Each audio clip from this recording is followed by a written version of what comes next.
Good morning बच्चों, क्या हाल है आप सबके। आज हम पढ़ने वाले हैं relative motion and projectile motion, दोनों एक ही डे के अंदर, है ना। तो आप देखिए, जैसा आपको नज़र आ रहा है, मैं टेबल ऑफ कंटेंट्स आपको दिखा देता हूँ। ये हमने ब्रेक डाउन कर दिया इस तरीके से चैप्टर का। ठीक, प्रोजेक्टाइल मोशन से शुरू करते हैं, बेसिक्स, फॉर्मूलाज, क्वेश्चन देख लेंगे साथ में, फिर इंक्लाइंड प्लेन्स को देख लेंगे। इसके बाद रिलेटिव मोशन, एक बार तो 1D एंड 2D दोनों बेसिक्स कवर कर लेंगे। उसके बाद river boat problems, aircraft wind problems and umbrella rain problem, इन तीनों को अलग अलग सेपरेटली समझ लेते हैं। ठीक है, रेडी, स्टार्ट करें। चलिए देखिए, first of all projectile motion is like any other 2D motion. 2D motion की खास बात ये होती है कि जो डायमेंशंस हम बनाते हैं, जैसे यहीं पे आप देखो, एक डायमेंशन है हमारा y एक्सिस, राइट, और दूसरा डायमेंशन है हमारा x एक्सिस। ये दोनों डायमेंशंस एक दूसरे के परपेंडिकुलर है, और यही इनकी सबसे स्पेशल बात है। जब भी दो डायमेंशंस या दो कोई भी वेलोसिटीज हो या एक्सेलरेशन हो एक दूसरे के परपेंडिकुलर जब होते हैं, तो वो अपने मोशन को अपने साथ वाले मोशन को, जैसे y का जो भी प्रॉपर्टीज हैं वो x वाले के मोशन में कोई भी डिफरेंस नहीं क्रिएट करता। ठीक है, सिमिलरली यहाँ से एक z डायरेक्शन बाहर भी आ रहा होता, तो उसके अंदर अगर कोई प्रॉपर्टी होती या कोई भी मोशन होता उसका, तो वो x और y को हाइंडर नहीं करता या किसी भी तरीके से चेंज नहीं करता। तो प्रोजेक्टाइल मोशन को समझने का सबसे इजी तरीका और इसके क्वेश्चंस को सॉल्व करने का सबसे इजी तरीका यही है कि आप x एक्सिस और y एक्सिस दोनों को सेपरेट आउट कर दो, और सेपरेट आउट करके आप सॉल्व करोगे तो आपको कोई फॉर्मूला भी याद रखने की जरूरत नहीं है। ठीक है, फॉर्मूलाज काम आते हैं, ज़रूर आते हैं, बट आप ये सोचिए कि सिर्फ आपसे जो पेपर में क्वेश्चन पूछा जाएगा वो फॉर्मूला बेस्ड क्वेश्चन हो, इसकी गारंटी नहीं दे सकते। इनफैक्ट गारंटी की क्या बात है, बहुत सालों से डायरेक्ट फॉर्मूला बेस्ड क्वेश्चंस तो देखा भी नहीं है मैंने। ठीक है, तो आपको ऐसा क्वेश्चन नहीं मिलता कि आपको रेंज का फॉर्मूला पूछा या हाइट का फॉर्मूला पूछा और आपने वो फॉर्मूला अप्लाई करी और आपका आंसर आ गया। ठीक है, क्वेश्चन कैसा होता है, क्वेश्चन होगा कभी कभी कि अगर आपको एक बिल्डिंग से किसी प्रोजेक्टाइल को थ्रो कर दिया, या अगर मैंने दो प्रोजेक्टाइल्स को आपस में थ्रो करके पूछा है कि कोलाइड कहाँ कर रहे हैं, ऐसी चीज़ों में जहाँ पे फॉर्मूला एक्चुअली फेल हो जाते हैं, और अगर आप लगाने जाओगे तो गलत आंसर आएगा। ठीक है, तो इसलिए फॉर्मूलाज का डेरिवेशन समझ लो, फॉर्मूलाज को एक बार याद रखने के लिए साइड में लिख लो, बट आप क्वेश्चंस को बिना फॉर्मूला के हिट करो तो खुश रहोगे। ओके, चलो इसी बात पे हम आगे चलते हैं। बेसिकली हम लोग क्या क्या कंडीशंस मानते हैं एक प्रोजेक्टाइल के लिए। सरफेस जो है फ्लैट लेते हैं, ठीक है, हम जानते हैं कि अर्थ इटसेल्फ इज कर्व्ड, बट आपका जो प्रोजेक्टाइल मोशन की स्टडी है उसमें आप इसी साइज के प्रोजेक्टाइल्स को स्टडी करते हो जिसमें अर्थ को फ्लैट बोला जा सके। ओके, एंड ट्रैजेक्टरी जो है, उस ट्रैजेक्टरी को हम बोलते हैं पैराबोला। ये जो शेप है, ये शेप आ जाती है पैराबोला की। इनफैक्ट कोई भी क्वाड्रेटिक इक्वेशन जो होती है वो पैराबोला का ग्राफ देती है। ठीक है, तो इसकी हम इक्वेशन ऑफ ट्रैजेक्टरी निकालेंगे तो आप देखोगे वो भी एक क्वाड्रेटिक इक्वेशन आती है, इसीलिए इसका ये जो शेप है ये पैराबोलिक होता है। ओके, चलो आपको एक्स एक्सिस और वाई एक्सिस में अब अगर मैं इसको तोड़ दूं तो देखो क्या क्या हम बोल सकते हैं। क्या एक्स एक्सिस में कोई एक्सेलेरेशन है? बिल्कुल भी नहीं है, बहुत अच्छी बात है। वाई एक्सिस में कोई एक्सेलेरेशन है? Yes, minus of g. ठीक है, मैंने यहाँ ऊपर इसको minus of g j cap इसलिए लिखा है कि आपको ये चीज़ भी ध्यान रहे कि हम लोग आई और जे अलग अलग सॉल्व कर रहे हैं। ठीक है, वेक्टर फॉर्म में आ गए हम। ग्रेविटी हमेशा डाउनवर्ड लगने वाली है, ये सारे रेड मार्कर्स ये शो कर रहे हैं कि gravity is always going to pull down. बच्चे इस चीज़ में कंफ्यूज हो जाते हैं कि सर ऊपर जाते टाइम ग्रेविटी ऊपर लेनी है नीचे लेनी है। कभी नहीं लेनी है, ग्रेविटी हमेशा नीचे रहेगी। आप कंफ्यूज मत हो बिल्कुल भी, ग्रेविटी अर्थ लगा रही है, अट्रैक्टिव लगा रही है, हमेशा नीचे खींचेगी। ठीक है, v cos theta and v sin theta में हम इस वेलोसिटी को ब्रेक कर सकते हैं ना। तो आपका ये वाला एंगल तो जो कि थीटा के एडजेसेंट वाली जो भी साइड आएगी वो v cos थीटा बन जाएगी, और परपेंडिकुलर वाली v sin थीटा।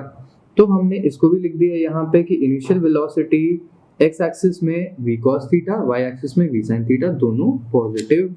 पॉजिटिव क्या रिप्रेजेंट कर रहा है? ये डायरेक्शन रिप्रेजेंट कर रहा है अपवर्ड्स। ठीक है, चलिए डिस्प्लेसमेंट किसी भी पॉइंट पे निकालना पड़े तो कैसे निकालोगे? देखो बहुत सिंपल सी बात है, हमारे पास एक फॉर्मूला होता है s is equal to u t plus half a t square, right. अब इस फॉर्मूला में एक्स एक्सिस पे तो ए की वैल्यू 0 है, तो आपके पास खाली क्या बचा, u t, v cos theta into t, ठीक है, ये तो आपका यू एक्स है ना। चलिए सिमिलरली वाई एक्सिस में चलूँ तो वाई एक्सिस में भी यही लगाना पड़ेगा, बट इस बार u t plus half a t square में आपको ग्रेविटी को लेना पड़ेगा, और ग्रेविटी नेगेटिव है तो minus half g t square भी लग गया। तो ये आपके डिस्प्लेसमेंट्स हो गए। डिस्प्लेसमेंट मतलब एक्स एक्सिस की पोजीशन एंड वाई एक्सिस की पोजीशन, आप इनको साथ में लिख दो, तो अब यहाँ पे लिख दो x comma y is equal to v cos theta t comma v sine theta t minus half g t square, ठीक है। चलो सेकेंड चीज, आपने वेलोसिटी एट एनी टाइम अगर निकालनी है तो आपको पता है कि एक्स एक्सिस में नो चेंज आने वाला है, वाई एक्सिस में v is equal to u t plus half at v is equal to u plus a t वाला फॉर्मूला आप लगाओगे, और इस फॉर्मूला में u की वैल्यू में ये रख दिया, एक्सेलेरेशन की वैल्यू g रख दिया, तो आपके पास ये फॉर्मूला आ गया v sin theta minus D T, ठीक है। सिंपल फॉर्मूला है, कोई टेंशन की बात नहीं है। एंड अगर आप वेलोसिटी का पूरा वेक्टर देखना चाहते हो कि इसका एग्जैक्ट डायरेक्शन क्या आने वाला है, इसका एग्जैक्ट मैग्नीट्यूड क्या आने वाला है एट एनी टाइम टी, तो आप ये भी फॉर्मूला लगा सकते हो। फॉर्मूला याद नहीं रखना है, बेसिकली मैंने क्या किया, v eight any time in x direction and v eight any time in y direction का स्क्वायर, ठीक है। स्क्वायरिंग एंड एडिंग बोलते हैं जिसको, तो स्क्वायरिंग एंड एडिंग करके इसका जो पावर है वो रूट में, तो ये आपको वेलोसिटी दे देगा। आप अगर एंगल देखना चाहते हो, क्या है कि इसका एंगल तो हमेशा धीरे धीरे कम होता जाएगा, इस पॉइंट पे ये एंगल 0 हो जाएगा, ठीक है। इनफैक्ट आगे आके ये एंगल नेगेटिव भी चले जाते हैं, तो इसका एंगल अगर आप देखना चाहते हो तो ये वाला फॉर्मूला आप लगाओगे, ठीक है ना, सिंपल है। चलो आगे चलते हैं। अब देखो, अगर आप प्रोजेक्टाइल में फॉर्मूलाज डिराइव करने की बात करो तो ये फॉर्मूलाज डिराइव करने ज़्यादा मुश्किल नहीं है, इनफैक्ट बिल्कुल भी मुश्किल नहीं है, आपको सिर्फ थोड़ा थोड़ा सा लॉजिक याद रखना है इनको डिराइव करने का, ठीक है। तो टाइम ऑफ लाइट के लिए हम क्या लॉजिक लगा सकते हैं, देखो सबसे अच्छा लॉजिक है कि आप इनिशियली ऊपर जा रहे हो v sin थीटा वेलोसिटी से, जब ऊपर से वापस आते हो तो आपकी नीचे आते टाइम वेलोसिटी वापस से v sin थीटा हो जाती है, लेकिन बस इस बार नेगेटिव हो जाती है, ठीक है। तो आप यहाँ पे ये फॉर्मूला लगाओ v is equal to u plus a t, ठीक है।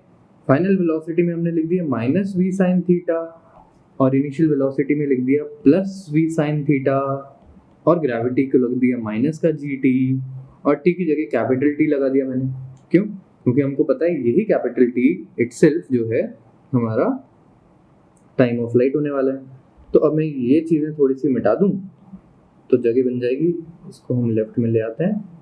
चलिए आपका टी देखो यहाँ से निकल के क्या आ रहा है, आपका कैपिटल टी आ जाएगा, देखो प्लस वी साइन थीटा उस तरफ गया, माइनस का वी साइन थीटा के साथ वापस ऐड हो गया, तो माइनस का 2v साइन थीटा और माइनस का जी, दोनों के माइनस भी कट गए, तो 2v साइन थीटा अपॉन जी, ये आपका फॉर्मूला बन गया टी का, है ना। टी क्या है, टाइम ऑफ लाइट, बहुत ही इजी फॉर्मूला है, मतलब सोचो 2 लाइन का डेरिवेशन है बस।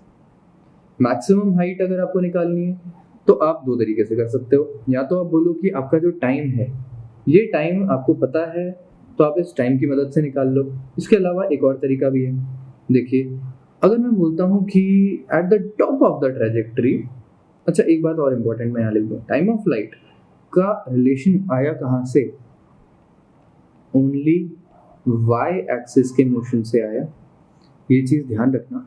एक्स एक्सिस कभी भी टाइम ऑफ लाइट को एडजस्ट नहीं करेगा, या टाइम ऑफ लाइट के फॉर्मूला में एक्स एक्सिस का कुछ भी नहीं, ना एक्स एक्सिस की यहाँ पे वेलोसिटी आई, ना एक्स एक्सिस का एक्सेलेरेशन आया, ये दोनों चीज़ें वाई एक्सिस की।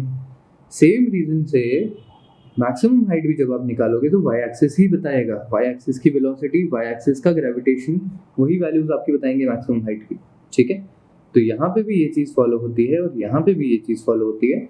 और फॉर्मूला निकालने के लिए आप क्या कर सकते हो, आपको हाइट चाहिए ना, v square minus u square is equal to 2as लगाओ, क्यों, क्योंकि हमको पता है कि वर्टिकली ऊपर जाता है जब ऑब्जेक्ट, तो टॉप पे उसकी वेलोसिटी 0 हो जाती है, डेफिनेटली हो जाती है, तो यहाँ पे तो 0 हो जाएगी। इनिशियली कितनी थी, v square sine square theta लिखना पड़ेगा, इसको दोनों का स्क्वायर किया, और ग्रेविटी कितनी थी, माइनस का जी, और s क्या लिखेंगे, ये लिख देंगे हम कैपिटल H, जो कि हमारी हाइट होने वाली है। तो बस इतने से आपका h का भी फॉर्मूला आ गया। क्या आ गया देखिए, minus minus cancel, v square sine square theta upon 2g। Simple है ना, मजेदार। चलो, इतने सिंपल ही फॉर्मूलाज है हमारे। रेंज का फॉर्मूला भी इतना ही आसान है। आपको रेंज के लिए ऑब्वियसली क्या चाहिए होगा, एक्स एक्सिस की वेलोसिटी चाहिए होगी। पर एक्स एक्सिस की वेलोसिटी से आपका ऑब्जेक्ट कितनी देर तक चलेगा। हम किसी भी चीज को राइट हैंड साइड अगर मैं फेंकता हूँ तो मुझे पता है कि मैंने इस वेलोसिटी से फेंका है, जितनी देर इसको हवा में मिल जाएगी उतनी देर तक ये आगे चलता रहेगा। जिस मोमेंट ही ग्राउंड को टच हुआ उस मोमेंट ही रुक जाएगा, राइट। इतना सिंपल तरीका है इसको सॉल्व करने का कि आप सिंपली इसको बोल सकते हो v cos theta multiplied bye जितने भी टाइम के लिए तुम चल रहे हो, v cos theta into T. Okay, लगा दें फॉर्मूला। आइए, v cos theta into T, T ये रहा हमारा 2v sin theta by g। v cos theta हमारी x एक्सिस की वेलोसिटी, ठीक है। मैं इसको यहाँ लिख देता हूँ ऊपर, ux इंटू टी किया है हमने। v cos theta into formula बताओ जरा t का क्या है, डॉट लगाएं, ये है 2v sin theta upon g। अब दोनों को मल्टीप्लाई कर दो, v स्क्वायर आ गया, 2 बचा है, sin थीटा बचा है, cos थीटा बचा है। क्या बनते हैं मिला के, ये बना देते हैं sin of 2 theta divided bye g। This thing is called your range. Range का मतलब है कि आपका प्रोजेक्टाइल कितना दूर जा रहा है, ठीक है। रेंज में थोड़ी सी और इंटरेस्टिंग बातें हम कर सकते हैं। देखो, रेंज के फॉर्मूला में ये जो sin 2 थीटा है ना, sin 2 थीटा किस किस से बनता है, sin थीटा और cos theta. Basically sin 2 theta maximum कितनी वैल्यू लेगा ये बता सकते हो मेरे को। देखो, मिनिमम निकालना बड़ा आसान है। चल, तो मिनिमम जब मैं बोलता हूँ इस वैल्यू को निकालने के लिए, तो आपके पास पता है कि आपके पास यहाँ पे 2 sin थीटा cos थीटा लिखा हुआ है, ठीक है।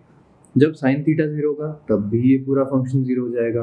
तो sin थीटा 0 कब होता है, एट 0 डिग्री एंगल, ठीक है।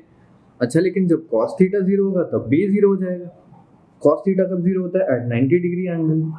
तो भाई दोनों केस में अगर ये 0 हो गया तो मैक्सिमम कब होगा, ये मैक्सिमम तब होगा जब sin theta and cos theta both will given for their values, ठीक है। बेसिकली आप इसको ऐसे देखो कि sin 2 थीटा itself की मैक्सिमम वैल्यू तो हमेशा 1 ही रहेगी।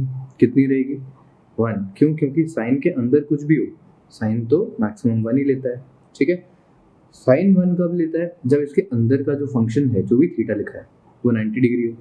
तो ये 2 थीटा को 90 डिग्री बोल दें तो हो जाएगा हमारा काम, ठीक है। तो बेसिकली 2 थीटा जब 90 डिग्री के बराबर होता है तो साइन का मैक्सिमा आता है, थीटा की वैल्यू हो जाएगी 45 डिग्री। तो आपकी रेंज भी मैक्सिमम कब आएगी, 45 डिग्री पे ही आएगी, ठीक है।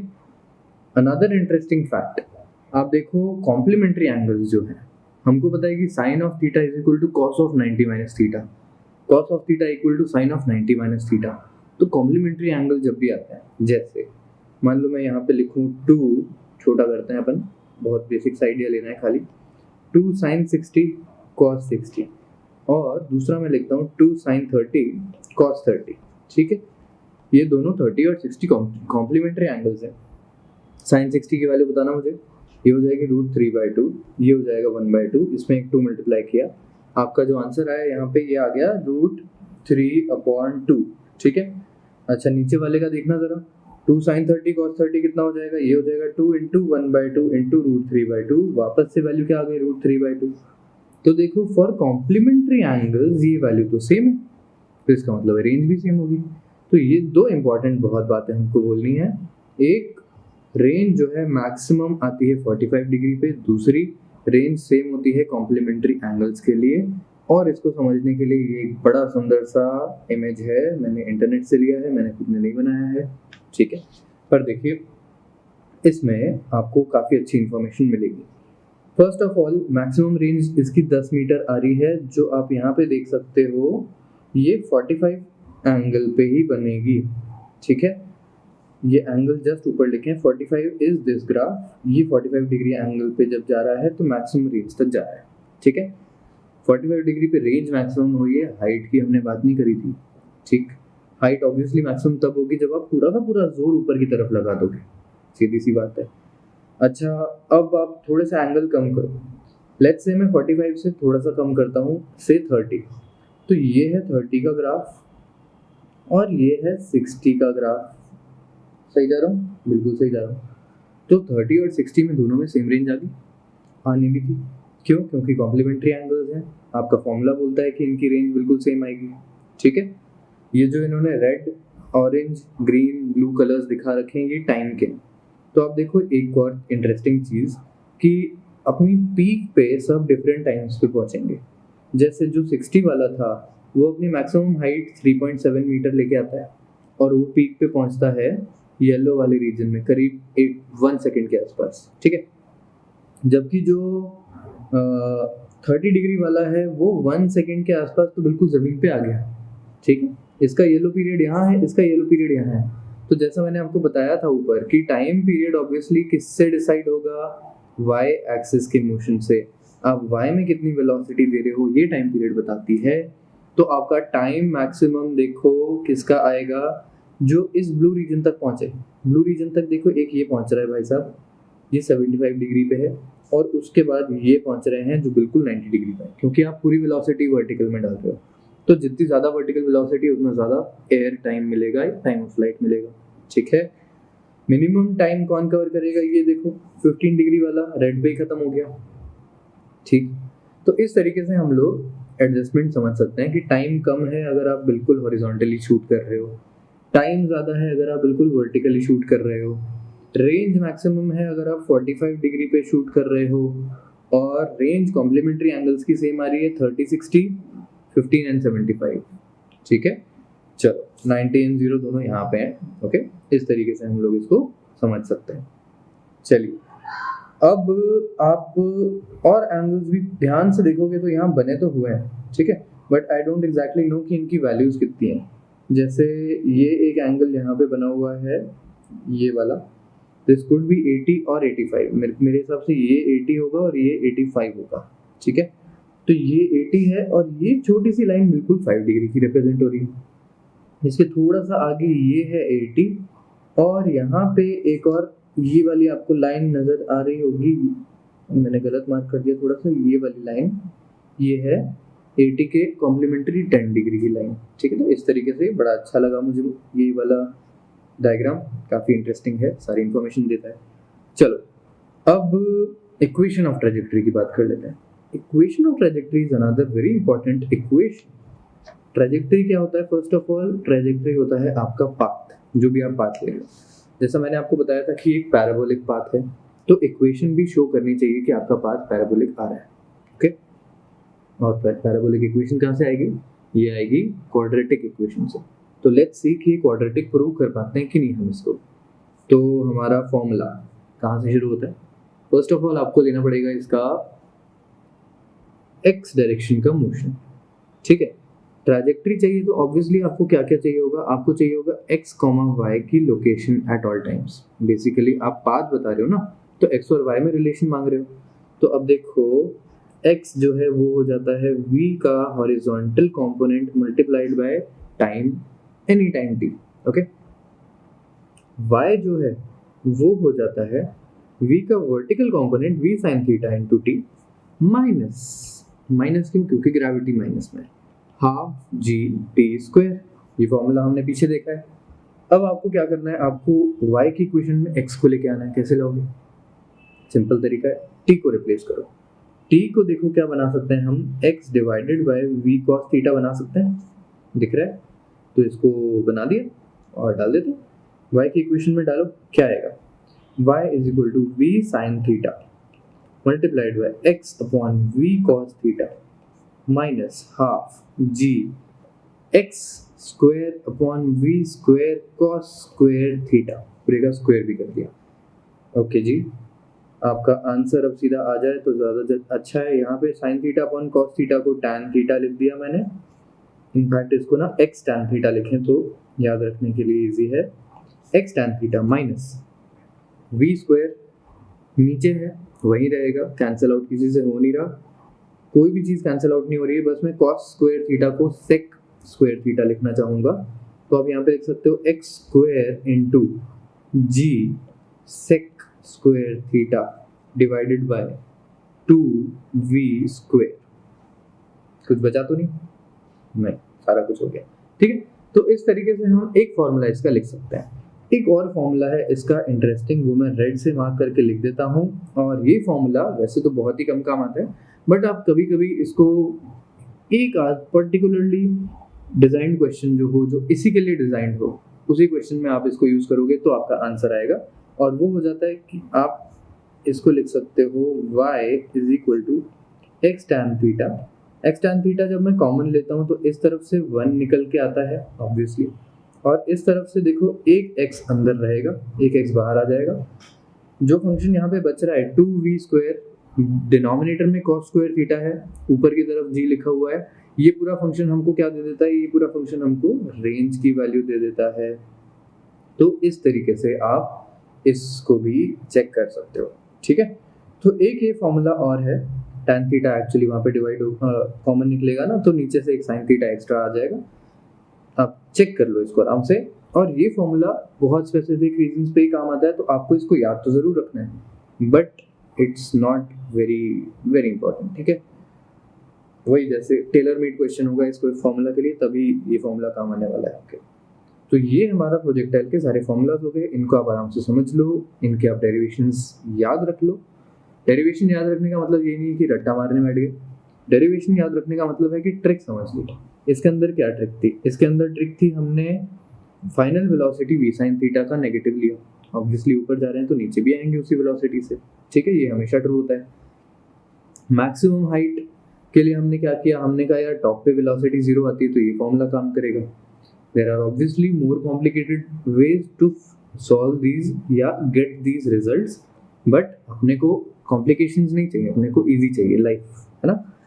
चलो ये फॉर्मूलाज आप याद रख लीजिए, ये ग्राफ को आप आराम से एनालाइज कर लीजिए, आगे चलते हैं हम लोग। ओके, चलो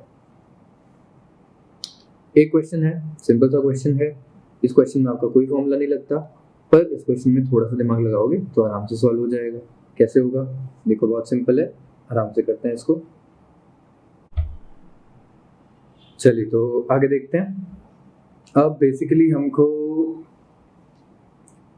इसके अंदर टी आर एंड वी तीनों निकालने हैं। ठीक है, टी हो जाएगा हमारा टाइम पीरियड। इस बात को ध्यान से देखिए कि इनफैक्ट ये एग्जांपल मैंने कराया भी इसीलिए कि मान लीजिए हमारे पास यहाँ पे एक की जगह दो ऑब्जेक्ट्स होते हैं। एक ऑब्जेक्ट जो यहाँ पे इस वेलोसिटी से आगे जा रहा है एंड दूसरा ऑब्जेक्ट जो सिर्फ मैंने इधर ड्रॉप कर दिया, नीचे ड्रॉप हो रहा है। ठीक है, तो आपका वर्टिकल वेलोसिटी इस वाले केस में वी वाई जो है वो 0 है, और ये जो ऑब्जेक्ट है जो अकेला गिर रहा है उसका भी वी वाई 0 है। जैसा मैंने आपको बताया था कि वाई एक्सिस का मोशन इंडिपेंडेंट है एक्स एक्सिस के मोशन से, तो आपके इन दोनों ऑब्जेक्ट्स का वाई एक्सिस का मोशन बिल्कुल सेम आना चाहिए। तो इन दोनों की पोजीशंस हमेशा एक दूसरे के कॉरेस्पॉन्डिंग होंगी, दोनों बिल्कुल साथ में ज़मीन पे हिट करेंगे, दोनों हमेशा सेम हाइट पे पाए जाएंगे। ठीक है, ये एक बहुत इंटरेस्टिंग बात है। आपका अगर एक इसको एज एन एग्जांपल ही देख लो कि अगर मैं दो बॉल्स लेता हूँ और एक बॉल को मैं किसी भी हॉरिजॉन्टल वेलोसिटी से फेंकूं, दूसरी को मैं किसी भी और हॉरिजॉन्टल वेलोसिटी से फेंकूं, दोनों का जो ट्रैजेक्टरी होगा, एक का मान लो ऐसा है, दूसरे का मान लो ऐसा है, हमेशा सेम हाइट पे दोनों मिलेंगे आपको। ठीक है, एक्स एक्सिस ऑब्वियसली डिफर करेगा, एक्स एक्सिस का हम कुछ कर नहीं पाएंगे। तो बेसिकली ये 80 मीटर की हाइट है। अगर आप लास्ट क्लास अच्छे से देखिए तो आपको पता है कि 80 मीटर की हाइट कितने सेकेंड्स में कवर करता है ऑब्जेक्ट। यहाँ से 5, फिर यहाँ से 15, फिर यहाँ से 25 और फिर यहाँ से 35, है ना। तो 4 सेकेंड में ये ऑब्जेक्ट 80 मीटर को कवर करता है। तो मैं इसको यहीं पे ख़त्म कर दूँ। टाइम ऑफ फ्लाइट क्या हो गया, 4 सेकेंड्स, करेक्ट है। Just for the sake of some of you जो ये फॉर्मूला अभी नहीं समझते हैं, या इसको जिन्होंने प्रैक्टिस नहीं करी है, या जो आज पहली बार देख रहे हैं इस वीडियो को, उनको मैं ये समझा दूँ कि मैथमेटिकली इसको डिराइव कैसे करना है। तो देख लो, आपके पास फॉर्मूला सिर्फ इतना सा है कि y एक्सिस में s हमको पता है ut plus half a t square लगा दो, ठीक है। हमको पता है s कितना है y एक्सिस में, डिस्प्लेसमेंट ऊपर से नीचे माइनस का 80 मीटर, ऊपर से नीचे है इसलिए माइनस का 80। इनिशियल वेलोसिटी 0 है y एक्सिस में, और ग्रेविटी है 10 ले लें, ऑब्वियसली ज़्यादातर केसेस में 10 ही लगती है, तो नेगेटिव कैंसिल आउट हो गया, 2 इधर चला गया तो ये बनेगा 160 और 0 भी कट जाएगा इसका, तो 160 का जगह 16 बचा टी स्क्वायर। टी की वैल्यू ऑब्वियसली यहाँ से आ गई 4 सेकेंड्स, माइनस वाली तो आपको लेनी नहीं है, तो ये हमारा मैथमेटिकल सॉल्यूशन हो गया टी का, ठीक। अच्छा, टाइम पता चल गया तो रेंज भी बड़े आराम से पता चल जाएगी। कैसे? Very simple, super simple. Range क्या होता है? Horizontal velocity v cos theta multiplied bye यानी जितना भी टाइम आप हवा में लगा रहे हो, टाइम ऑफ फ्लाइट, ठीक है। तो टाइम ऑफ फ्लाइट हमारा 4 सेकेंड्स है, हॉरिजॉन्टल वेलोसिटी हमारी 30 मीटर पर सेकेंड है, दिख गई। तो बस इट्स जस्ट दैट सिंपल, इसको आप खत्म करो, 30 metre per second multiplied by 4 seconds, तो आपका आंसर आ जाएगा 120 metre, that will be your range, ठीक है। आप अपने बिल्डिंग की ग्राउंड से, बिल्डिंग के बॉटम से 120 मीटर दूर जाके गिरने वाले हो, so basically this length is going to be 120 metre, ठीक है। तीसरा क्या है? तीसरा भी आई थिंक इजी है। क्या पूछा है? Velocity maximum. तो बहुत सिंपल सी बात है यार, ये जो 30 मीटर पर सेकंड की वेलोसिटी है, ये तो यहाँ भी 30 ही रहने वाली है, इसको तो ना कोई कम कर सकता है ना कोई ज़्यादा कर रहा है, ठीक है। वर्टिकली हमको पता चल जाए कि इसकी यहाँ पे वेलोसिटी कितनी थी, तो हम टोटल वेलोसिटी निकाल लेंगे। तो इसको मैं ब्लू कलर के पेन से सॉल्व कर देता हूँ, ठीक है, और यहाँ कर लेते हैं इसको सॉल्व। v मैक्स क्या हो जाएगा? v मैक्स हो जाएगा vx i cap plus vy j cap, ठीक है। vx आपका हमेशा 30 रहने वाला है, तो ये 30 metre per second I cap ही रहेगा। vy आपका कैसे चेंज होगा? ये हो जाएगा 0 प्लस, सॉरी प्लस नहीं, ग्रेविटी माइनस में, 0 माइनस 10t इंटू जे कैप, ठीक है। ये तो आई इनफैक्ट इसको मैक्स ना बोलें, इसको हम बोल देते हैं velocity at any time t, ठीक, क्योंकि आंसर भी t में आ रहा है ना। क्या आंसर आ रहा है? 30 आई कैप माइनस 10t जे कैप। अच्छा, अब क्या हम जानते हैं ये कितने टाइम के लिए जा रहा है? क्योंकि आपको ये दिख रहा होगा कि जो वेलोसिटी का फंक्शन है ये ऑब्वियसली प्रोपोर्शनल टू टी, तो कितनी देर तक, जितनी ज़्यादा देर तक चलेगा उतना ज़्यादा टोटल वेलोसिटी आएगी। कितनी आ जाएगी? 4 सेकंड में, तो वेलोसिटी एट 4 हो जाएगी हमारी 30 आई कैप माइनस 40 जे कैप, ठीक है। बस अब क्या बचा? अब वेक्टर का वैल्यू निकालना है हमको। 30 40 50 तो पता ही है, आपको भी पता ही है। इधर अगर 30 है, इधर अगर 40 है, तो ये वाला वेक्टर आपका कितना आ जाएगा? 50। तो आपकी जो वेलोसिटी है v मैक्स, उसकी वैल्यू हो गई 50 मीटर पर सेकेंड, ठीक है। v min कितना था ये भी बता दो। Minimum velocity, initial velocity 30 metre per second, उससे कम आप कर नहीं सकते, ठीक है। इस तरीके से इस क्वेश्चन को आराम से सॉल्व कर सकते हैं। देख रहे होगे कि आप इक्वेशन मैंने क्या लगाई हैं, सारी पिछले चैप्टर की बेसिक इक्वेशंस लगाई हैं, 9th क्लास की इक्वेशंस लगाई हैं। आपने इसमें ज़रा भी स्पेशल फॉर्मूला को यूज़ नहीं किया, आपने सिर्फ एक्स एक्सिस और वाई एक्सिस को तोड़ा है और उनको तोड़ के सॉल्व कर लो, बहुत आसान है, ठीक है। आगे चलते हैं। इस क्वेश्चन में normal ground to ground projectile लिया मैंने आपको वापस से इसी अंडरस्टैंडिंग को देने के लिए कि आप बिना फॉर्मूला यूज़ किए सारी वैल्यूज निकालो तो आप खुश रहोगे, ठीक है। पहली चीज़ हमने पूछी है find velocity 3 seconds after launch. तो कैसे निकालते हैं? फर्स्ट मैं यहाँ पे लिखना शुरू कर देता हूँ। Velocity 3 seconds after launch. आपकी वेलोसिटी 100 मीटर पर सेकेंड है, यहाँ पे अगर कोई चेंज करना है तो अभी कर लो। आप यहाँ पे बोल सकते हो कि इसकी वर्टिकल वेलोसिटी और हॉरिजॉन्टल वेलोसिटी कितनी कितनी आएगी। 100 cos 53, 100 sin 53, ये हो जाएगा 60 मीटर पर सेकेंड, ये हो जाएगा 80 मीटर पर सेकेंड। अब आप आगे चल सकते हो। आपको 3 सेकेंड्स बाद वेलोसिटी बतानी है तो आपको vt का फॉर्मूला लगाना है। क्या फॉर्मूला था? ब्लू से करें, ब्लू ज़्यादा ठीक लगता है। vt हो जाता है आपका v cos थीटा में कोई चेंज नहीं, v cos थीटा को मैं ऐसे कैसे लिख रहा हूँ 60 i cap plus 80 minus 10 into any time t j cap, ठीक है। अब 3 सेकंड में ये 10 इंटू 3 30 बन जाएगा, तो आपकी वेलोसिटी हो जाएगी 60 i cap plus 50 J cap. और इसका अगर आप वैल्यू निकालना चाहो तो इसको आप v3 बोल दो, यहाँ भी v3 बोल देते हैं, और इसका फंक्शन का वैल्यू आ जाएगा under root of 60 square plus 50 square.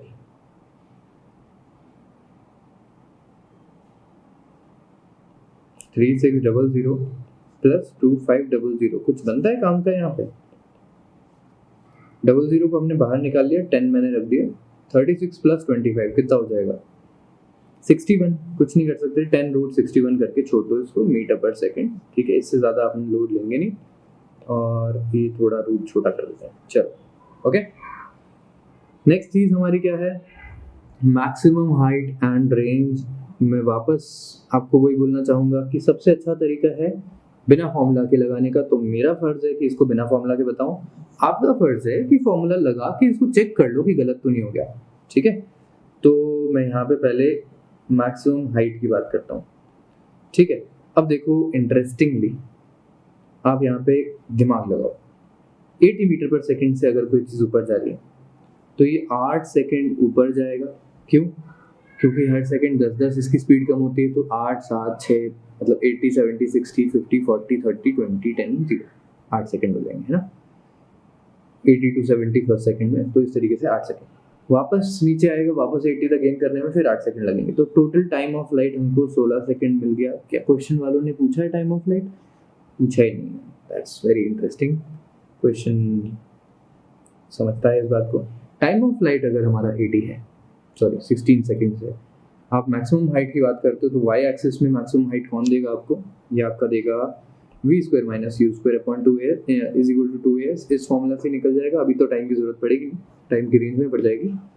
v square top पे वर्टिकल 0, ग्राउंड पे वर्टिकल 80, 80 का स्क्वायर 6400, 2 इंटू ग्रेविटी माइनस का 10। डिस्प्लेसमेंट की जगह हमने मैक्सिमम हाइट लिख दिया, क्योंकि हमको पता है वेलोसिटी 0 कब होती है, जब वो टॉप पे पहुंचता है। गुड, माइनस से माइनस काट दिया, 0 से 0 काट दिया, 2 से 640 को काट दिया, 320 मीटर आपका आंसर आ गया, which is maximum height. Super simple, ठीक है। रेंज के लिए क्या करोगे? रेंज के लिए आप बोलोगे कि हॉरिजॉन्टल वेलोसिटी कितनी देर तक चलेगी। हॉरिजॉन्टल वेलोसिटी vx और टाइम आपका time of light. Time of light हमने निकाल लिया 16 सेकंड्स, हॉरिजॉन्टल वेलोसिटी हमने कितनी निकाल ली 60 मीटर पर सेकंड। तो यहाँ पे 60 इंटू 16 करना है, बड़ा हो जाएगा, क्या हो गया 60 इंटू 16, जरा करके बताओ कितना होता है।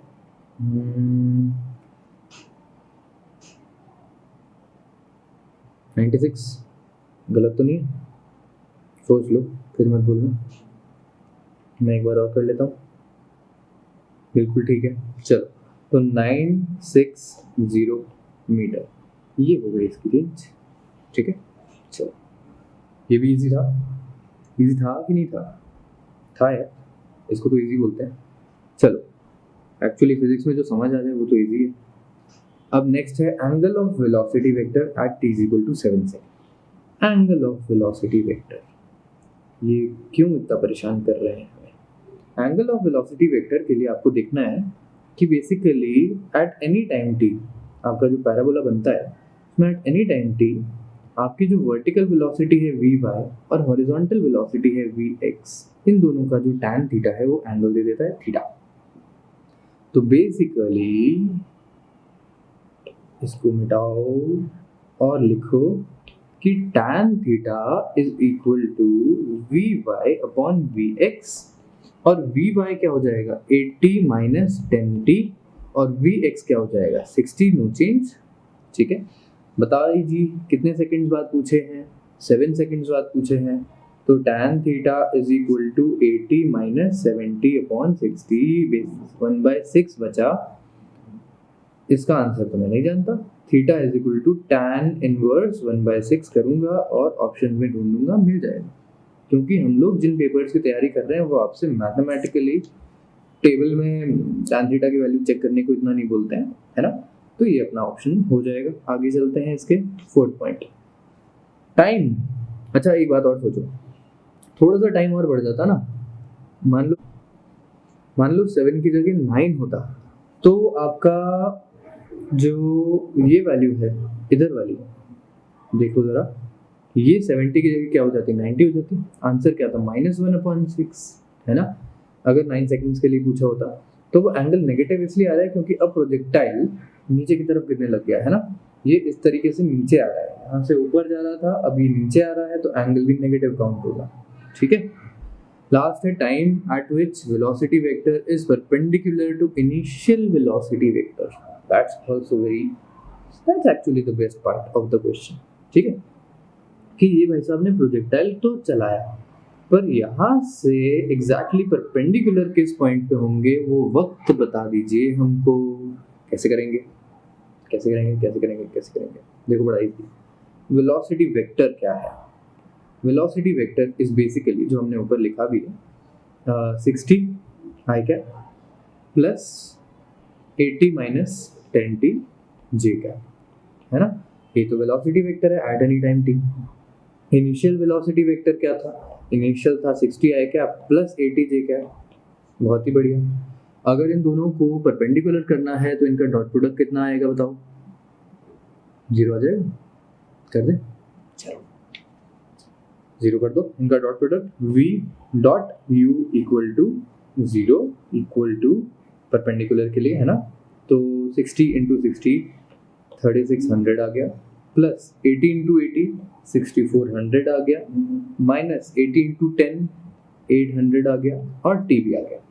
ये पूरा डॉट प्रोडक्ट का सम हो गया, और इसको पूरे को 0 करना है, तो 0 equal to 1 0 0 0 0 minus 800 t।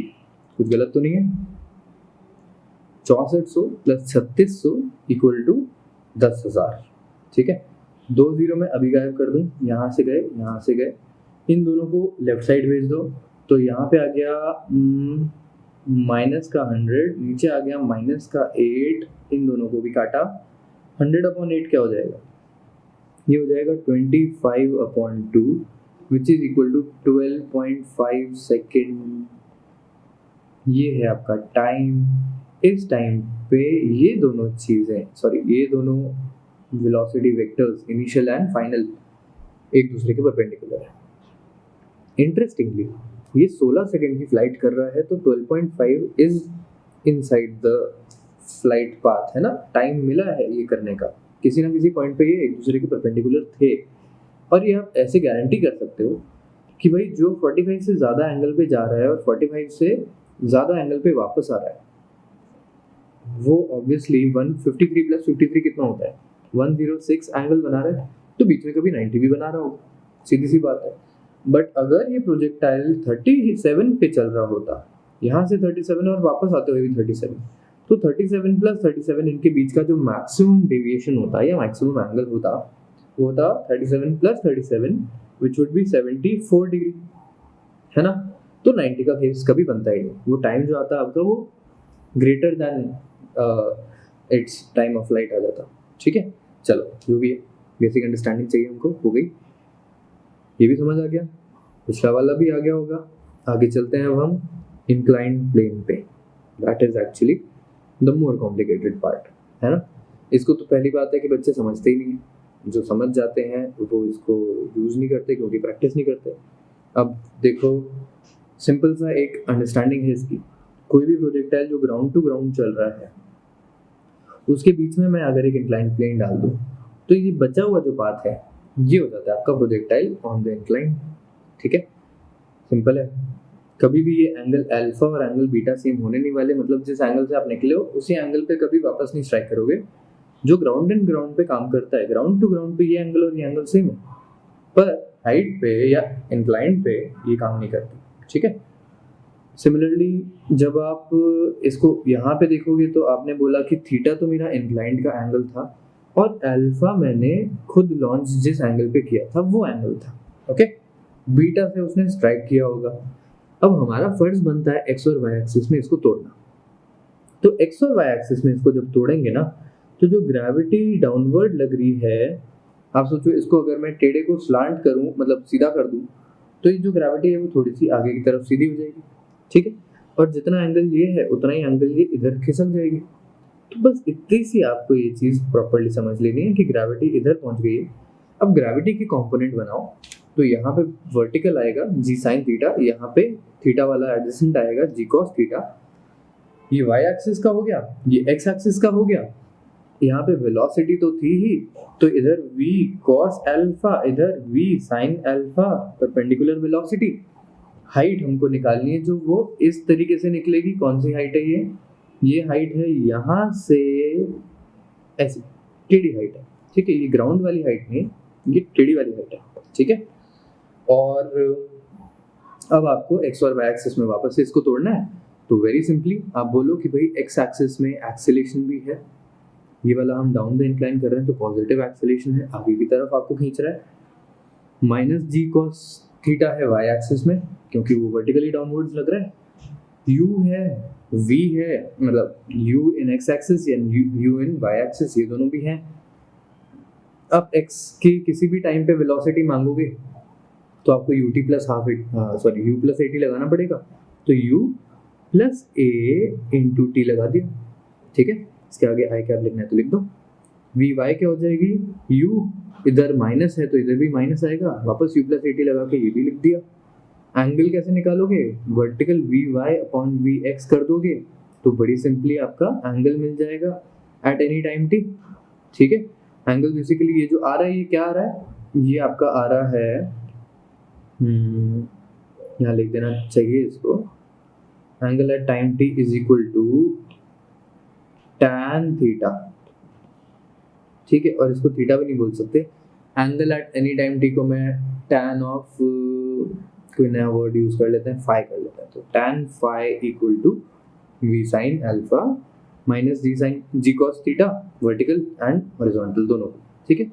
Similarly आप वेलोसिटी का पूरा वैल्यू निकालना चाहते हो तो आपको ये करना पड़ेगा वेक्टर सम एक्स और वाई का, ठीक है। अच्छा, अब मैं जल्दी से इसको बता दूं, आपको ज़्यादा डेरिवेशन की डीप में नहीं ले जाऊंगा। टाइम ऑफ लाइट के लिए आपको पिछला फॉर्मूला जो याद होगा वो था आपका 2v sin theta by g. Vertical का ही सारा का सारा खेल था टाइम ऑफ लाइट में, यहाँ भी वही बात है, वर्टिकल का ही खेल है। और यहाँ पे 2v sin थीटा की जगह 2v sin अल्फा बोलना पड़ेगा। और ग्रेविटी जो नीचे लग रही है वो जी कॉस थीटा हो गई, तो जी की जगह आपने जी कॉस थीटा यूज कर लिया, आपका फॉर्मूला परफेक्ट है, ठीक है। हाइट में भी बिल्कुल सेम बात है, v square sine square theta था वहाँ पे, इस बार अल्फा लिख दिया और ग्रेविटी की जगह 2g cos थीटा कर दिया, ठीक है। Range is a little complicated. क्यों कॉम्प्लिकेटेड है, क्योंकि रेंज में आपके पास एक एक्सेलेरेशन भी है। तो ये वाला तो रेंज था जो आप हमेशा लगाते थे, जो कि था यू एक्स इंटू टी, ये तो हमने लिख दिया। पर आपके पास अब हाफ ए टी स्क्वायर भी है, और इस बार ए जो है वो एक्स एक्सिस का एक्सेलेरेशन है, और इन दोनों को जोड़ते हुए ये कॉम्प्लिकेटेड सा फॉर्मूला बनता है। फॉर्मूले को याद नहीं रखना है, फॉर्मूले को डिराइव करना है। मैं नहीं करूँगा, आप करोगे, मैं कर दूंगा, ठीक है। अगले पेज पे मैं कर देता हूँ इन फॉर्मूलाज को डिराइव। एंड फॉर्मूलाज को डिराइव करने के लिए मैंने जो चीज़ें छोड़ी हैं वो अप द इंक्लाइन की छोड़ी, डाउन द इंक्लाइन का मैंने सारा डेटा लिख दिया, ठीक है। तो अब द, हाँ जी बच्चों, आगे देखो। अब अगर मैं इनके डेरिवेशंस कर दूँ, ज़्यादा लंबा टाइम नहीं लगेगा मुझे, ठीक है। बेसिकली मैक्सिमम हाइट अगर आपको निकालनी है, मैंने जैसे आपको बताया था कि आपको यहाँ पे ग्रेविटी के दोनों कंपोनेंट्स ले लेना है, ठीक है। तो अप द इंक्लाइन में क्या हो जाएगा कि एक ग्रेविटी का कंपोनेंट नीचे और दूसरा towards the bottom, towards the origin आ रहा होगा, ठीक है ना। तो this will be g cos theta and this will be g sine theta, ये बात तो हमको पता ही है। अब इसको सॉल्व करने के लिए इंडिविजुअली देख लो। जैसे मैक्सिमम हाइट हमको पता है, आपकी जो हाइट है वो इंक्लाइंड प्लेन की हाइट आएगी, इंक्लाइंड प्लेन से परपेंडिकुलर हाइट आएगी, ठीक है। अब मैक्सिमम हाइट में हमेशा वाई एक्सिस का ही मोशन काम आता है, तो लेट्स स्टार्ट। आप क्या फॉर्मूला लगा सकते हो, v square minus u square is equal to 2as, जहाँ पे वर्टिकल वेलोसिटी, देखिए इवन यहाँ पर भी इसकी जो वर्टिकल वेलोसिटी होगी वो जीरो होगी, और हॉरिजॉन्टल कंपोनेंट इस इंक्लाइन प्लेन के पैरेलल वाला कंपोनेंट आपका कांस्टेंट आएगा या कुछ भी एक वैल्यू आएगी, ठीक है। इस इंक्लाइन प्लेन के वर्टिकल कंपोनेंट 0 हो रहा है तो वापस आप यहाँ पे कर सकते हो कि 0 माइनस इनिशियली आपका कंपोनेंट वर्टिकल में कितना था, v sin अल्फा, है ना। तो v square sin square alpha is equal to 2 into minus of g cos theta into maximum height का h, है ना। तो नेगेटिव कट गया, क्या बना, v square sin square alpha upon 2g cos theta. क्या ये एग्जैक्टली सेम नहीं है जो पीछे हमने लिखा था, मैक्सिमम हाइट का v square sin square alpha upon 2g cos theta, ठीक है। इस बार भी आपका यही आंसर आता है। सिमिलरली टाइम ऑफ फ्लाइट अगर आप ड्राइव करना चाहोगे तो क्या करोगे, v is equal to u plus a t लगा दें।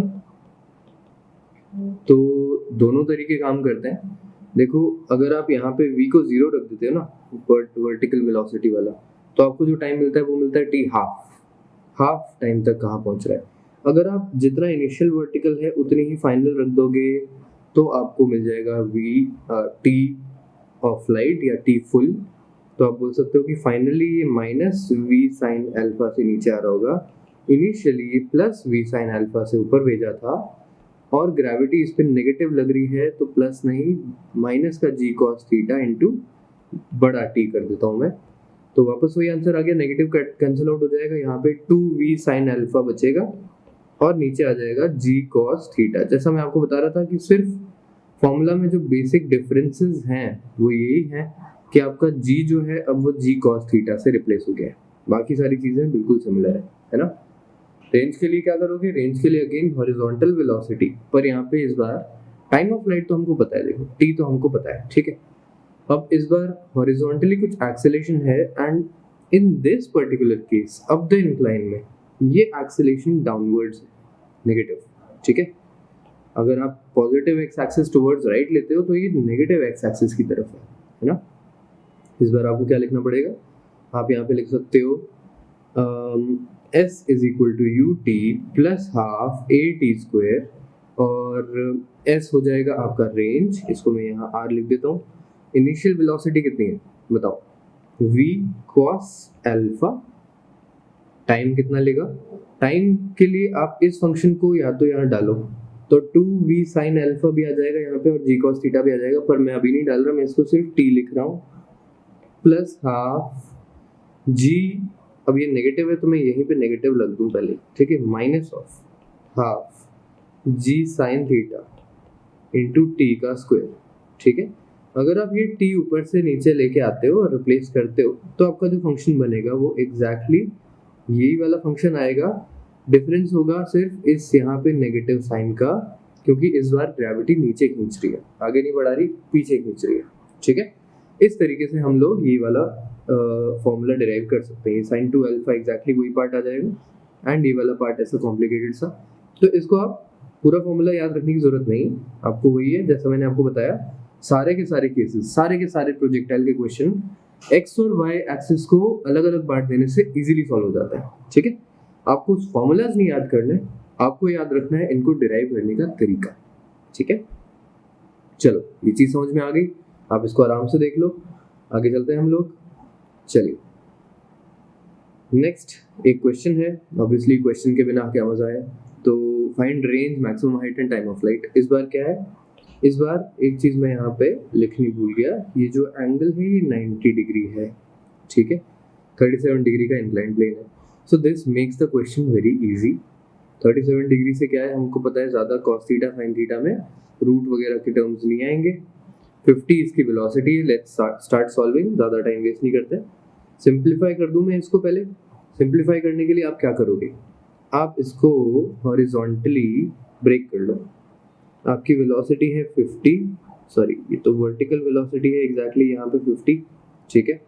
आपका ग्रेविटी जो है देखो जरा, यहाँ से इधर लगेगा g और इधर लगेगा, ठीक है। मैं एक बार पहले लाइंस बना देता हूँ। चलो नीचे आने वाला जो है वो है g cos 37। cos 37 की वैल्यू बताएंगे जरा मुझे, 4/5, ठीक है। तो ये हो गया 8 metre per second square and आगे की तरफ हो गया 6 मीटर पर सेकेंड स्क्वायर, क्योंकि 6, 8 और 10 वाला 3, 4, 5 वाला ट्राइंगल बनेगा। अब तो कुछ बचा ही नहीं है क्वेश्चन में। अगर मैं शुरुआत करूँ टाइम ऑफ फ्लाइट से, तो लेट्स सी, यहीं पे करना शुरू कर देते हैं इसको। पहली चीज़ मैं निकालता हूँ टाइम ऑफ फ्लाइट, ठीक है। कैसे निकालेंगे? वर्टिकल वेलोसिटी अगर 50 से ऊपर गया है, तो जब 50 से वापस नीचे आएगा -50 is equal to +50 minus half a t square, sorry v is equal to u plus 80 लगा रहा है, तो माइनस का 8 इंटू कैपिटल टी, ठीक है। ये आ गया 50 50 100 100 upon 8 is equal to 12.5 second.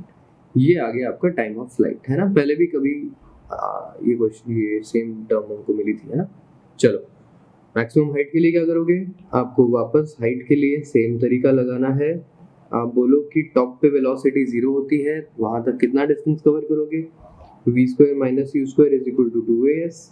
देखो, पीछे हमने जो अलजेब्रा में काम किया ना, वो बच्चों को थोड़ा परेशान करता है। वो ऐसा लगता है कि ये एक के बाद एक sine theta cos theta g v क्या क्या आ रहा है पता नहीं।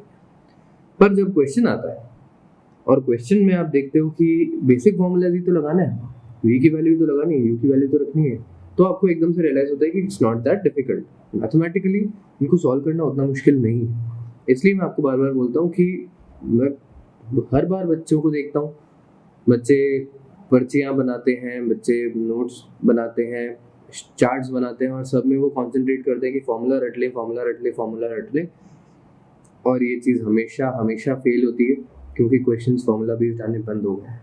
और ये बात ध्यान रखनी है आपको भी, ठीक है। चलिए आगे चलते हैं। तो इस बार भी वर्टिकल का ही काम है सारा।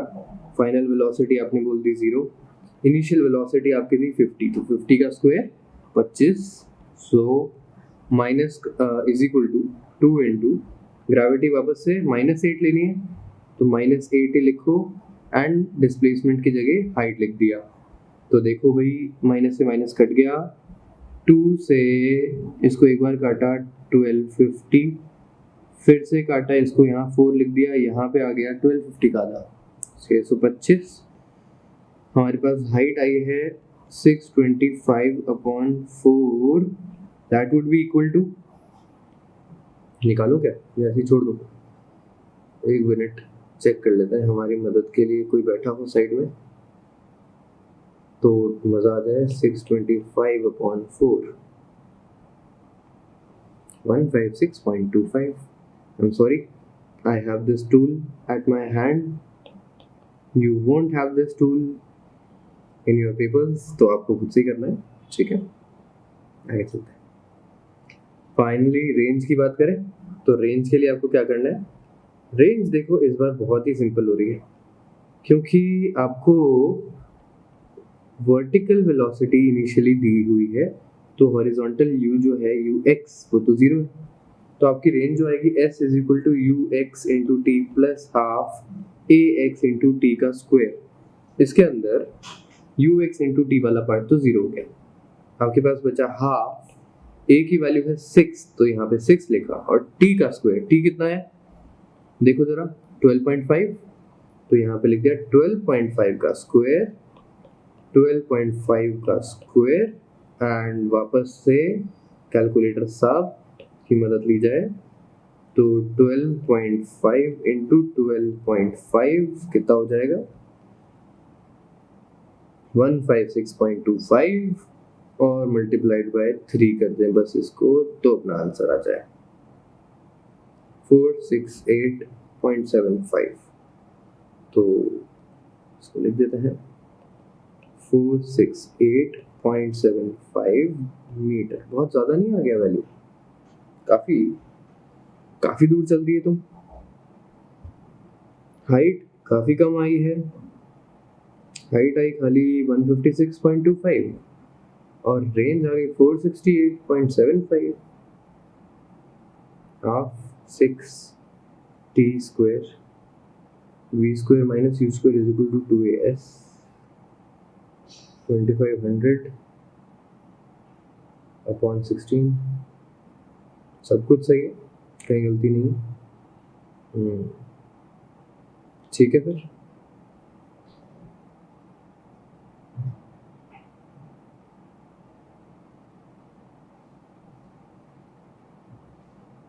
बिल्कुल ठीक है, सब बिल्कुल ठीक है। ओके, चलिए, तो ये हो गया हमारा question, range, time of flight और मैक्सिमम हाइट निकालने का। आ गया होगा आपको समझ, चेक कर लिया है मैंने, आप भी एक बार चेक कर लीजिएगा। ओके, नेक्स्ट चलते हैं रिलेटिव मोशन पे। Now this is going to be our second major topic. काफ़ी इंटरेस्टिंग टॉपिक है, मैंने भी इंटरेस्टिंगली ड्राइंग्स बनाई है। ठीक है, चलिए शुरू करें। हाँ जी, रिलेटिव मोशन बेसिकली ये बोलता है कि आप मोशन को कहाँ से देख रहे हो, उस हिसाब से उस मोशन की डेफिनेशन आएगी। ठीक है, क्या मतलब कि जैसे पुराने ज़माने में ह्यूमंस हमेशा सोचते हैं कि मून और सन अर्थ के चक्कर काट रहे हैं। ठीक है, कोई गलत बात भी नहीं है, सारे स्टार, सारे मून, सारे सन चक्कर काट रहे हैं और दिखता तो यही है। अगर दिखता यही है तो उनके हिसाब से वो कोई गलत बात तो बोले नहीं है, वो कोई झूठ तो बोले नहीं है। ठीक है, फिर हमने देखा कि कुछ कुछ आसमान में चीज़ें हैं जो हमेशा अपनी पोजीशन पे फिक्स रहती हैं, जिनको हमने बोला stars, constellations. There were other bright objects that did not twinkle and that moved in complicated paths. मैं आपको एक आइडिया देता हूँ। आपका जो मान लीजिए वीनस, मार्स, इनके जो प्लैनेट्स के जो मोशन होते हैं ना, यहाँ पर ड्रॉ करके वापस मिटा दूंगा मैं। तो अगर एक अप्रॉक्सीमेट सर्कल मैं ऐसा बनाऊं कि आपको अप्रॉक्सीमेटली पता है कि ये सर्कुलर पाथ लेना चाहिए था, तो हमारी नज़रों में वो पाथ एक्चुअली ऐसा आ जाता है, कभी स्पाइरल, कभी किसी का कुछ और, कभी किसी का कुछ और। ये भी कोई गारंटी नहीं है। मतलब ये स्पाइरल का तो एक थ्योरी थी जिसने कोशिश करी थी स्पाइरल के तरीके से इसको समझाने की, जो भी फेल हो गई थी, because the paths were so complicated we couldn't even define कि चल कैसे रहे। फिर हमने क्या किया, हमने सोचा कि मे बी किसी और नज़रिए से देखने पे ये चीज़ें समझ में आ जाए। कॉपरनिकस ने शुरू किया था। कॉपरनिकस ने एक मोमबत्ती जलाई जिस पर सन रखा, उसके अराउंड उसने एक अर्थ बनाई, एक मून बनाया, उसने सबको घुमाना शुरू किया। उसने पहले क्या किया, अर्थ को सेंटर पे रख के सन और मून घुमाया। वो हर बार यूं करके पोजीशन देखता कि मून कैसा नज़र आ रहा है। उसने देखा कि मून के फेजेस तो सही आ रहा है पर टाइमिंग गलत आ रही है। उसने कहा कि अच्छा देखता है कि सन सेंटर पे और अर्थ और मून उसके चक्कर काट रहे हो। फिर ये दिक्कत आई, आफ्टर मेनी अटेम्प्ट्स ही रियलाइज्ड कि सन सेंटर में है, अर्थ उसके अराउंड घूम रही है, मून उसके भी अराउंड घूम रहा है, अर्थ के अराउंड। और जब उसने ये वाला सेटअप बनाया तब उसको एकदम सारे फेजेस परफेक्टली नजर आए। That was kind of the first ever theoretical experimental explanation या साइंस जो किसी ने करी थी। ठीक है, बहुत इंटरेस्टिंगली, मतलब उसने एक ऐसे थ्योरी बना दी, या ऐसे ऐसे एक थ्योरी को शुरुआत दे दी जिससे लोगों का पूरा साइंटिफिक रिवॉल्यूशन शुरू हो गया। But Copernicus was actually very weak hearted बोल सकते हैं, बोलना तो नहीं चाहिए, जस्ट अ मिनट। तो कोपरनिकस को डर था कि जो कैथोलिक चर्च है, जब उनको पता चलेगा कि उसने टॉलेमी की और एरिस्टोटल की थ्योरीज को चैलेंज किया है अपनी इस थ्योरी से, तो वो मार देंगे। तो उसने पूरी ज़िंदगी अपनी थ्योरीज पब्लिश नहीं करी और पूरी ज़िंदगी वो ऐसी, ऑब्वियसली काफ़ी पेन भी रहा होगा उसको कि वो अपनी थ्योरीज जानते हुए भी कभी पब्लिश नहीं कर पा रहा। बट उसने वो चीज़ डिसाइड करी कि मैं पब्लिश नहीं कर सकता इन चीज़ों को। फाइनली क्या हुआ कि जब वो बिल्कुल मरने वाला था तब उसके एक दोस्त ने उसको बोला कि now you should publish your book, at least अब तो लोगों को पता चले। मरते मरते उसने बुक पब्लिश करी और वो बुक वायरल हो गई। अब ऑब्वियसली उस टाइम इंटरनेट तो था नहीं वायरल करने के लिए, तो लिटरली लोगों के हाथों में वो प्रिंटेड बुक या मटेरियल या एक्सपेरिमेंट की बातें फैलने लग गई और उन बातों को कोई नहीं रोक सकता। तो कैथोलिक चर्च को पता भी चला कि ये ऐसी थ्योरीज आई हैं और इस तरीके से एक्सपेरिमेंट करके पता लगाया जा सकता है। कैथोलिक चर्च बोलती थी कि नहीं नहीं नहीं, अर्थ सबसे ऊपर, अर्थ के अराउंड पूरा यूनिवर्स बना है, हम हमारे लिए पूरा यूनिवर्स बना है, भगवान ने हमको पूरा यूनिवर्स बना के दिया है। ये जो थ्योरी थी ये बोलती थी कि नहीं, वी आर नथिंग स्पेशल, हमारी तरह और भी प्लैनेट्स हैं जो सन के चक्कर काट रहे हैं, हो सकता है उन पर भी लाइफ हो। इनफैक्ट बहुत सालों तक 1900 में तो बहुत इंटरेस्टिंग न्यूज़पेपर्स और सारे आर्टिकल्स बोलते थे कि मार्स पे लाइफ है, गारंटीड है, क्योंकि एक बंदे ने मार्स की तरफ देखा था अच्छे से टेलीस्कोप से और मार्स पे ना पुराने बहुत ज़्यादा मिलियंस ऑफ ईयर्स अगो के वाटर के वेज बने हुए हैं। ऐसा लगता है देख के कि वो पानी के फ्लो के रास्ते हैं। तो उसने उनको फ्रेंच में शायद किसी टर्म में उसने उसको कैनलिया या ऐसा कुछ बोला, और उसको इंग्लिश में जब कन्वर्ट किया तो वो कैनाल्स की तरह आया, और लोगों को ये लगा कि वहाँ एक्चुअली कैनाल्स हैं तो वहाँ एक्चुअली लाइफ है, और न्यूज़पेपर में ये बात फैल गई कि मार्स पे लाइफ है। मूवीज़ बनी बहुत सारी जो मार्शियंस के बारे में बात करती थी। ज़्यादातर ह्यूमंस एकदम से ऐसे हो गए कि मार्स पे जाके एलियन से मिल के आएंगे, और काफ़ी इंटरेस्टिंग मतलब माहौल होगा उस टाइम का। ये चीज़ एकदम बाद में जाके कम भी हो गई जब लोगों ने एक्चुअली रियलाइज़ किया कि वहाँ कुछ नहीं है, बैरन लैंड है, ना पानी है ना लाइफ है। बट लोगों ने मानी नहीं बहुत टाइम तक कि वहाँ पे एक्चुअली ऐसा है। उनको लगता था नहीं लाइफ होगी, क्या पता वो सरफेस के नीचे छुपी होगी और ऑल दैट। इंटरेस्टिंग। चलो, तो पॉइंट क्या था? पॉइंट ये था कि रिलेटिव मोशन एक बहुत पुराना सब्जेक्ट है गैलीलियो के टाइम से। इनफैक्ट जो हम रिलेटिव मोशन पढ़ रहे हैं इस पूरे को गैलीलियन रिलेटिविटी ही बोलते हैं। आइंस्टाइन की रिलेटिविटी तो और भी ज़्यादा इंटरेस्टिंग है, पर अभी उसके बारे में हम जिक्र कर नहीं सकते। गैलीलियन रिलेटिविटी ये बोलती है कि अगर आप चल रहे हो कहीं किसी भी वेलोसिटी से, तो आपको अपने आसपास की दुनिया जैसी नज़र आ रही है वो आपका फ्रेम ऑफ रेफरेंस है, वो आपका नज़रिया है, और वो गलत नहीं है। ठीक है। अब यूजुअली क्या है, सब लोग ही चल रहे हैं। जैसे मैंने आपको बताया वो प्लैनेट्स का मोशन हमको ऐसा दिख रहा है because we ourselves are moving. तो how do you calculate something else when you know your motion? आपको अगर पता लगाना है, आप मान लो कार पे चल रहे हो और आपको बाजू से एक कार निकलती हुई दिखती है। लेट्स से कि आपकी स्पीड है 80 किलोमीटर पर आवर, और आपके बाजू से आपको एक कार ओवरटेक करती हुई जाती है जो आपको दिखती है 20 किलोमीटर पर आवर से आगे जाती है। आप बोलोगे मेरी 80 है, मुझे ये 20 से आगे जाता हुआ दिख रहा है, तो इसकी 100 होगी, राइट? सो दैट इज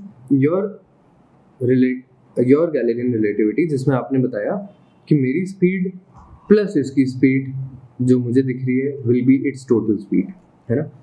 और वो ग्राउंड के रिस्पेक्ट में आपने कैलकुलेशन दे दी। बिल्कुल वही तरीका है पूरा रिलेटिव मोशन को समझने का।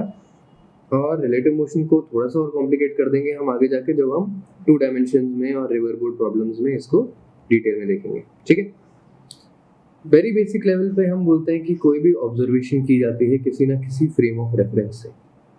ये एक ऑब्जर्वर है जो मेजर कर सकता है लेंथ को, 3 डायमेंशंस को और टाइम को। तो इसको कैलकुलेशन करनी आती है। जब लेंथ और टाइम को आप मेजर कर लोगे तो आप स्पीड, एक्सेलरेशन वगैरह बता दोगे। अब इस पॉइंट पे VBA is equal to VB minus VA, ये एक फॉर्मूला है जो आपको सारे के सारे प्रॉब्लम से निकाल देगा। ये फॉर्मूला एब्सोल्यूट है, और इसको लिखने का मैं तरीका आपको बता दूं कि यहाँ पे आप लिखेंगे velocity of B with respect to A is equal to VB minus VA। क्या मतलब? इसका मतलब बड़ा सिंपल है। जैसे हमने अभी आपकी बात करी कि आप 80 से चल रहे थे, पड़ोसी वाली कार 100 से चल रही थी। ठीक है। आपको कितने की नज़र आई? आपको नज़र आई वो 100 माइनस 80, 20 से। ठीक है। तो बिल्कुल यही सिंपल सी कैलकुलेशन आपको हमेशा काम आती है। अब मैं इसको एग्जांपल्स में बताऊंगा तो आपको ज़्यादा इजी हो जाएगा। मान लो ये हमने, अच्छा, अब फ्रेम ऑफ रेफरेंस के बिना 2 कैटेगरीज हैं जो आप डिफाइन कर सकते हो बड़े इजीली। एक कैटेगरी है इनर्शियल, दूसरी कैटेगरी है नॉन इनर्शियल। ठीक है। इनर्शियल का मतलब होता है कि frame is moving with constant velocity, जहाँ पे एक्सेलरेशन 0 हो। जैसे ये पेड़ है, इनर्शियल है। ये कार है जो कांस्टेंट वेलोसिटी से चल रही है, ये बाइक है जो कांस्टेंट वेलोसिटी से चल रही है। ये सारे इनर्शियल फ्रेम्स हैं। ठीक है। नॉन इनर्शियल फ्रेम हम उनको बोलते हैं जो किसी एक्सेलरेशन से जा रहे हो। Frame has non zero acceleration. तो ये जो पड़ोस में मैंने बनाया है, ऊपर जाता हुआ रॉकेट, नीचे गिरता हुआ ऑब्जेक्ट, ये दोनों नॉन इनर्शियल फ्रेम्स हैं। ठीक है। अब हम इनको अगर सॉल्व करना चाहें, इनकी नज़र से हम चीज़ों को समझना चाहें, तो देखो मैं एक एक फ्रेम को सॉल्व करता हूँ। लेट्स सी, जैसे हमारी ये कार है जो कि हमारी फ्रेम 1 है, तो फ्रेम 1 को ट्री कैसा नज़र आएगा? ठीक है।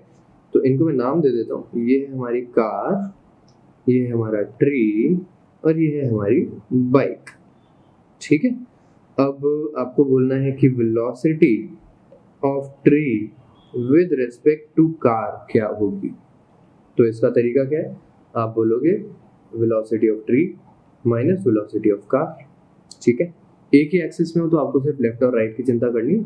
वेलोसिटी ऑफ ट्री तो 0 है, वेलोसिटी ऑफ कार है प्लस का 60, तो आपका आंसर आ गया -60 किलोमीटर पर आवर। बेसिकली आपकी नज़र में ये ट्री -60 से चल रहा है, आपकी तरफ आ रहा है 60 से, तो this is your view. Velocity of tree with respect to car आ गई -60। ठीक है, इसको छोटा करते हैं, हम वेलोसिटी ऑफ बाइक भी निकालते हैं कि हमारी गाड़ी को एक बाइक की स्पीड से नजर आएगी। ठीक है, तो इसको मैंने यहाँ कर दिया, एक और हम ट्राई करते हैं। Let's see velocity of bike with respect to car करने जाऊंगा अगर मैं, तो velocity of bike with respect to car, इसको हम बोलते हैं VBC equal to VB minus VC। Velocity of bike देखो जरा कितनी है, ये है 80 की लेफ्ट हैंड साइड, तो आपको इसको लेफ्ट हैंड साइड को डिनोट करना बहुत ज़रूरी है। माइनस का 80 लिखो, ये माइनस फॉर्मूला का, और VC है प्लस का 60, तो आपका आंसर कितना आ गया, माइनस का 140 किलोमीटर पर आवर। सामने से आने वाली चीजें तेज नजर आती हैं ऑब्वियसली, क्योंकि आप भी सामने जा रहे हो, वो भी सामने आ रहा है, दोनों की वेलोसिटीज ऐड हो गई एक तरीके से, है ना। तो माइनस का 140 किलोमीटर पर आवर बाइक नजर आ रही है। अब उल्टा चलता है, मान लो ट्री है, ये तो फ्रेम ऑफ रेफरेंस है जो खुद रुका हुआ है, तो इसको कार कितने से नजर आ रही है, तो वेलोसिटी ऑफ, मोटा कर लो, velocity of car with respect to tree क्या हो जाएगी, VC माइनस VT। VC कितना है, प्लस का 60 माइनस 0, आपका आंसर आ गया प्लस 60, दिस इज VCT। ठीक है, सिमिलरली VBT में निकालता तो -80 माइनस 0 वापस आ जाता -80 किलोमीटर पर आवर। बेसिकली जो चीज़ रुकी हुई है, जो ऑब्जेक्ट रुका हुआ है, उसको सारी चीज़ें नॉर्मली नजर आएंगी, जो हम ग्राउंड फ्रेम ऑफ रेफरेंस बोलते हैं जिसको हम। ठीक है, तो tree is basically our ground. ठीक है, इसको सारी चीज़ें वैसी दिख रही हैं जैसे मैंने यहाँ पे एब्सोल्यूट मोशन बताया है। वैसे हम बोलते हैं यूनिवर्स में कोई भी मोशन एब्सोल्यूट नहीं है, जिसका मतलब है कि हमेशा जो भी मोशन आप स्टडी कर रहे हो किसी ना किसी मूविंग फ्रेम से ही कर रहे हो। आप मूव कर रहे हो, आपकी अर्थ मूव कर रही है, आपकी अर्थ सन के अराउंड मूव कर रही है, आपका सन गैलेक्सी के अराउंड मूव कर रहा है, आपका गैलेक्सी क्लस्टर के बीच में मूव कर रहा है। तो सारी चीज़ें अपनी मर्जी से चल रही हैं और आप उसके अंदर कहीं ना कहीं बैठ के इन चीज़ों को, बाकी मोशंस को स्टडी करने की कोशिश कर रहे हो। ठीक है, लास्ट है फ्रेम थर्ड। फ्रेम थर्ड कौन सी है, बाइक की फ्रेम। तो आप यहाँ पे बोलोगे, अगर मैं निकालता हूँ velocity of car with respect to bike, तो आप बोलोगे VC minus VB which is equal to plus का 60 माइनस का 80, कितनी वेलोसिटी आ गई, VCB आ गई प्लस का 140 kmph। ऑब्वियसली कार को अगर बाइक -140 से आती हुई दिख रही है, तो बाइक को कार +140 से आती हुई दिख रही है। अपनी तरफ बाइक को दिख रहा है कि कार राइट हैंड साइड जा रही है, कार को दिख रहा है कि ये बाइक लेफ्ट हैंड साइड जा रही है। ठीक है, बाइक को ट्री भी राइट हैंड साइड जाता हुआ दिखना चाहिए, तो ये भी आंसर पॉजिटिव आ जाना चाहिए। कर लें चेक, देख लो जी। आप यहाँ पे velocity of tree with respect to bike लिखोगे तो 0 माइनस ऑफ माइनस का 80 which is equal to plus 80 kmph। Bike वाले को ये ट्री अपनी तरफ 80 से आता हुआ दिख रहा है। ठीक है, आपको अगर ये चीज़ फील नहीं आ रही तो आप इसको ऐसे इमेजिन कर लो कि बाइक के आगे मैंने एक कैमरा रख दिया और उस कैमरा से आप नोटिस कर रहे हो चीज़ों को, घर पे बैठ के आप उसको देख रहे हो, तो कैमरा में जो ट्रीज हैं वो स्टेशनरी नहीं है, कैमरा के लिए वो ट्रीज मूविंग है। ठीक है, बिल्कुल वही वाली बात है। नॉन इनर्शियल फ्रेम का एक्चुअली जो हम यूज़ करेंगे वो आगे चल के सूडो फोर्सेस पढ़ने में आता है, अभी उसका उतना यूज़ है नहीं। अभी आप यहाँ पे क्या करते हो, अभी इन तीनों केसेस में जो हमने इनर्शियल लिए, सारे ऑब्जेक्ट्स का एक्सेलेरेशन 0 था, तो रिलेटिव एक्सेलेरेशन भी सबका 0 था। ठीक है, यहाँ पे एक्सेलेरेशन की बात आती है जब नॉन इनर्शियल में, तो आपको यहाँ पे रिलेटिव एक्सेलेरेशन निकालना पड़ सकता है। जैसे ये केस 1 है, इसको मैं बोलूँ एक्सेलेरेशन, छोटा लिखते हैं इसको, acceleration of stone with respect to rocket. तो acceleration of stone AS minus AR आ जाएगा। स्टोन भाई साहब नीचे गिर रहे हैं ग्रेविटी से, और रॉकेट भाई साहब ऊपर जा रहे हैं 2g से, ठीक है। तो आप यहाँ बोलोगे स्टोन तो खुद -g से नीचे जा ही रहा था, माइनस ये ऊपर जा रहा था 2g से, तो ये हो गया माइनस का 3g metre per second square. तो इसको ये जो स्टोन है वो नीचे जाता हुआ दिख रहा है -3g से, माइनस का मतलब डायरेक्शन एंड 3g उसका मैग्नीट्यूड। स्टोन को ये उल्टा दिखना चाहिए, है ना।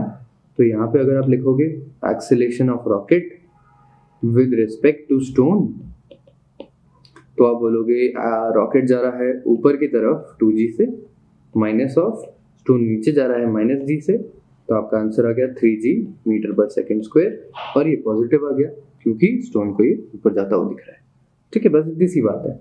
अब मैं इसके क्वेश्चन कराऊंगा तो आपको ये क्लियर हो जाएगा कि इनको आप यूज कैसे कर सकते हो, ठीक है। तो देखो बड़ा मजेदार काम है।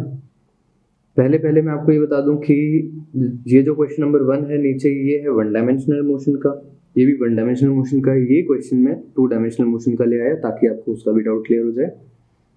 तो पहले हम 2D वाले को ही समझ लेते हैं, ठीक है। बेसिकली हमारे पास एक कार है जो एक मोड़ की तरफ जा रही है और राइट हैंड साइड जा रही है 60 से, नीचे से नहीं एग्जैक्टली, अब इसको आप ऐसे बोल सकते हो कि ये साउथ वाला डायरेक्शन है और ये ऊपर नॉर्थ आ जाएगा, तो साउथ टू नॉर्थ एक बाइक चल रही है और ये वेस्ट टू ईस्ट आपकी कार जा रही है ना। तो आपको इनकी रिलेटिव वेलोसिटी क्या नजर आएगी। तो अब अगर मैं बोलता हूँ फ्रेम 1 से velocity of bike with respect to car VBC equal to VB minus VC, तो इस बार आपको आई कैप जे कैप लेना पड़ेगा, नो अदर वे, ओके।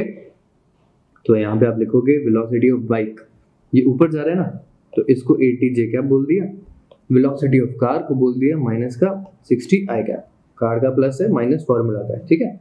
तो VBC क्या आ गया, VBC आ गया -60 i cap plus 80 J cap, ठीक है। इसका मैग्नीट्यूड अगर आप निकालना चाहते हो तो मैग्नीट्यूड रिलेटिव आ जाएगा 100 kmph, ठीक है। क्यों आ जाएगा 100, 80 60 100 3 4 5 ट्राइंगल। अगर मैं उल्टा निकालूं velocity of car with respect to bike, तो VC माइनस VB हो जाएगा, वो ऑब्वियसली अपोजिट आना चाहिए। VC प्लस का 60 आई कैप और माइनस का VB यहाँ पे आएगा प्लस का 80 जे कैप, तो माइनस बन जाएगा वो 60i माइनस 80j। बेसिकली ये वेक्टर एग्जैक्टली अपोजिट्स हैं दोनों, ठीक है।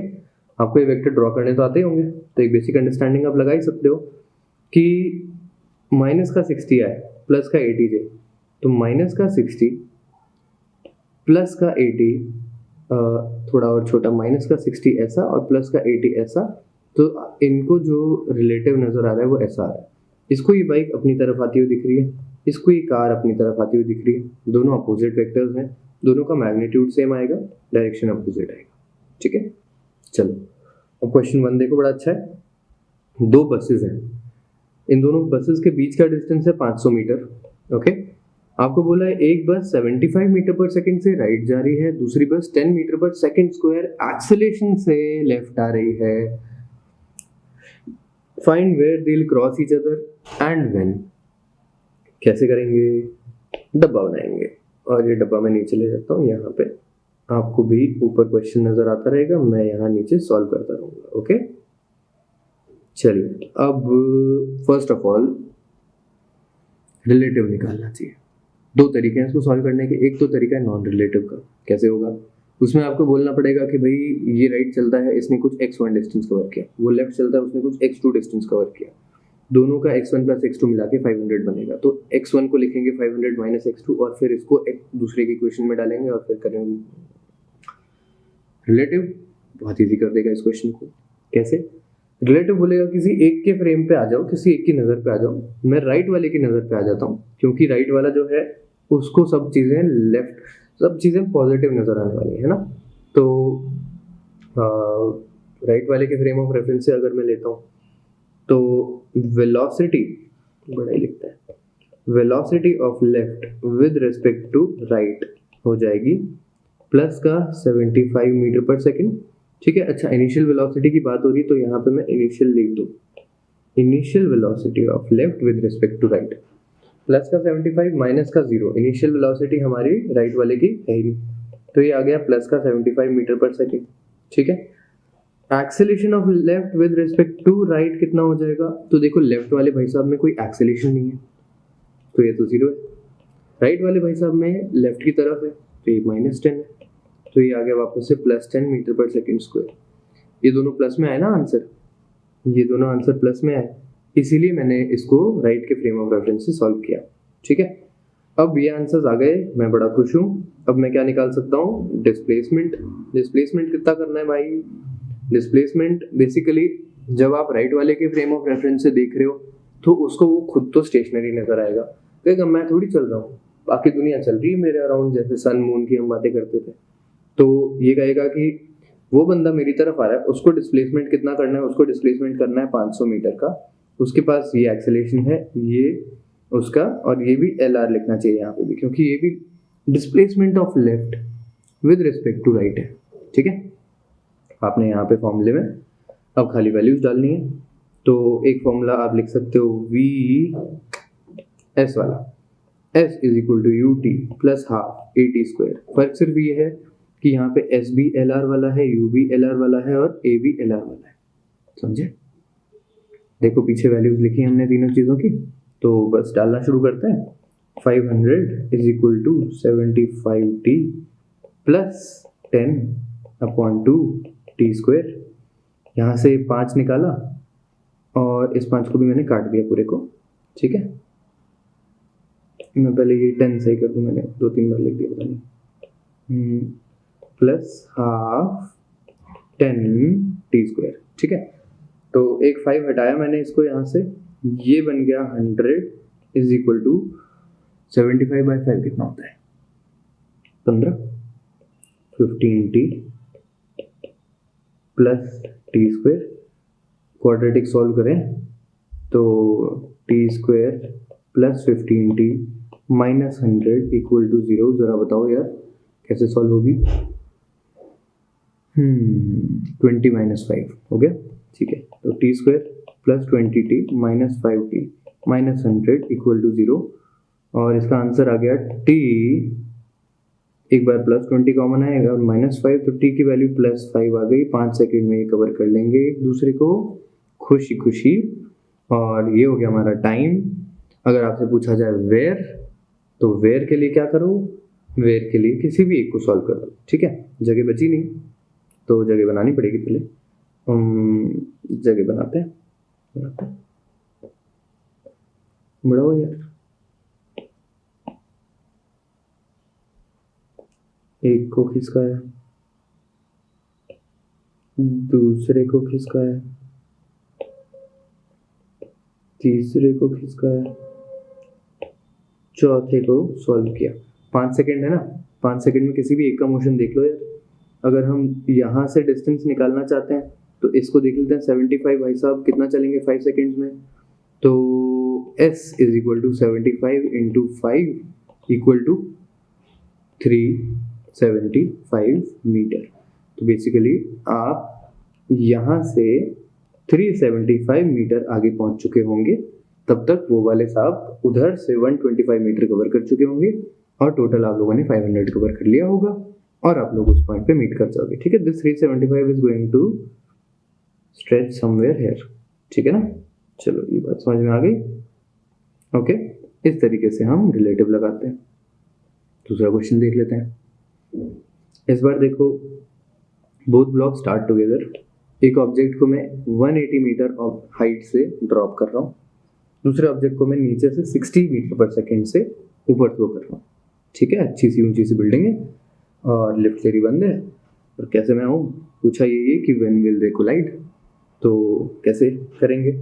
एक तरीका, लंबा तरीका, ऊपर वाले का डिस्प्लेसमेंट निकालो, नीचे वाले का डिस्प्लेसमेंट निकालो, दोनों डिस्प्लेसमेंट को ऐड करके 180 बोलो, फिर एक जगह लिखो x1 plus x2 is equal to 180, फिर लिखो x1 is equal to 180 minus x2। Relative motion, relative motion क्या बोलेगा, ये बोलेगा कि किसी भी एक के फ्रेम ऑफ रेफरेंस पे आ जाओ। अब वापस वही बात है, तो मैं ऊपर के फ्रेम ऑफ रेफरेंस पे आ जाता हूँ ताकि सारी चीज़ें पॉजिटिव हो। ठीक है, ऊपर वाला कहेगा कि भाई मैं डिस्प्लेसमेंट की बात करूँ तो displacement of B with respect to A तो यार डिस्प्लेसमेंट उसको 180 ऊपर करना है, ठीक है। Velocity of B with respect acceleration of B with respect to A, तो ये कहेगा यार देखो नीचे वाला बी ग्रेविटी से चल रहा है -10 मीटर पर सेकंड स्क्वायर से, और मैं खुद भी ग्रेविटी से चल रहा हूँ -10 मीटर पर सेकंड स्क्वायर से, तो ये कितना हो गया -10 + 10 0, रिलेटिव एक्सेलरेशन दोनों का 0 हो गया। And that makes this kind of problem super easy. कैसे? अब एक्सेलरेशन ही नहीं है, तो 60 मीटर पर सेकंड से 180 मीटर कितनी देर में कवर हो जाएगा? t = 180 divided by 60 = 3 seconds. खत्म बात, रिलेटिव एक्सेलरेशन ही नहीं है, टाइम आ गया 3 सेकंड्स। डिस्प्लेसमेंट अगर पूछा जाए कि when and where will they collide, तो आप निकाल लो कि नीचे वाला 3 सेकंड में कितना ऊपर आता है, तो आपको ग्राउंड से हाइट मिल जाएगी, ठीक है। तो उस h के लिए आप बोल सकते हो 60 × 3 -5 × 3 स्क्वायर, ठीक है। क्या किया? s = ut + ½ at स्क्वायर लगा दिया नीचे वाले पे, ओके। तो आपने यहाँ पे लिख दिया 180 - 9 × 5 कितना होता है? 45। तो यहाँ पे आंसर आपका आ जाएगा 125 मीटर की हाइट पे मिलेंगे ये दोनों। इस तरीके से रिलेटिव अच्छे प्रॉब्लम्स को हल्का फुल्का बना के छोड़ देता है, ठीक है। आई होप आपको ये चीज़ पसंद आई हो और मज़ा आया हो इसको समझने में। आपका फ़र्ज़ ये है कि अब घर जाके, घर तो आपको हुई, अब लेक्चर के बाद क्वेश्चंस उठा लेना, प्रीवियस ईयर के क्वेश्चंस देख लेना, मॉड्यूल के कुछ मार्क्ड क्वेश्चंस जो आपने रखे हुए हैं वो देख लेना, और HC वर्मा के एग्जाम्पल्स वैसे अच्छे होते हैं, पर अभी तक अगर आप, क्योंकि ये ऑब्वियसली क्रैश कोर्स का कंटेंट है, तो अगर आपने अभी तक उसको सॉल्व नहीं किया है तो अब उठाना नहीं है उसको, ठीक है। NCERT में बहुत ज़्यादा कंटेंट अब नहीं मिलेगा, आप एग्ज़ाम स्कूल के तो दे चुके होंगे, आपको खाली चिंता है अब अपने करियर ओरिएंटेड एग्ज़ाम्स की, तो NCERT को भी अब टच करने की ज़रूरत नहीं पड़ेगी, ठीक है। चलो बेसिकली आपको क्वेश्चंस उठाने जो आप अच्छी बुक सॉल्व कर रहे हो या अच्छे मॉड्यूल्स देख रहे हो उनमें से उठाने, ठीक है। नेक्स्ट आपका प्रॉब्लम है रिवर बोट प्रॉब्लम, और रिवर बोट प्रॉब्लम बोलता है कि एक बोट है जिसकी अपनी कुछ वेलोसिटी होती है, किसी भी डायरेक्शन में हो सकती है, और इसकी वेलोसिटी को मैं बोलता हूँ VB, ठीक है। ये VB जो है ना, ये होती है velocity of boat with respect to still water, रुके हुए पानी में इसकी वेलोसिटी। पर जब रिवर फ्लो करती है तो वो आगे की तरफ फ्लो करती है और उसकी वेलोसिटी होती है कुछ रिवर वेलोसिटी VR। अब अगर आपको इस बोट को क्रॉस करवाना है तो आपकी जो बोट है ना, उसको ये दोनों वेलोसिटीज एक साथ मिलती हैं, जितना बोट जोर लगा रही है और जितना रिवर जोर लगा रहा है सब साथ में। तो यहाँ पे 2 केसेस देखने पड़ते हैं। पहला केस होता है शॉर्टेस्ट टाइम का केस। शॉर्टेस्ट टाइम का केस ये कहता है कि अगर आप यहाँ से ऊपर जाओगे, बिल्कुल सारा का सारा जोर वर्टिकली लगाओगे, वर्टिकली मतलब ये W को क्रॉस करने में सारा जोर लगा दो, तो आप सबसे जल्दी क्रॉस कर जाओगे। बट क्योंकि रिवर भी आपको खींच रही है, तो रिवर आपको कुछ इस तरीके के पाथ पे लेके जाएगी, रगड़ती हुई आगे ले जाएगी, और इस डिस्टेंस को हम बोलते हैं ड्रिफ्ट। तो यहाँ पे हमको 2-3 चीज़ें कैलकुलेट करनी है। एक, हमको शॉर्टेस्ट टाइम बोला है, तो ऑब्वियसली हम टाइम कैलकुलेट कर लेते हैं।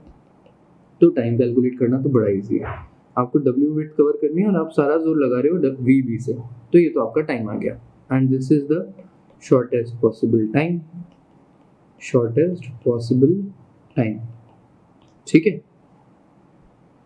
नेक्स्ट चीज आप बोलोगे कि अच्छा ड्रिफ्ट कितना कर गए फिर तुम, तो आप बोलोगे यार T टाइम में VR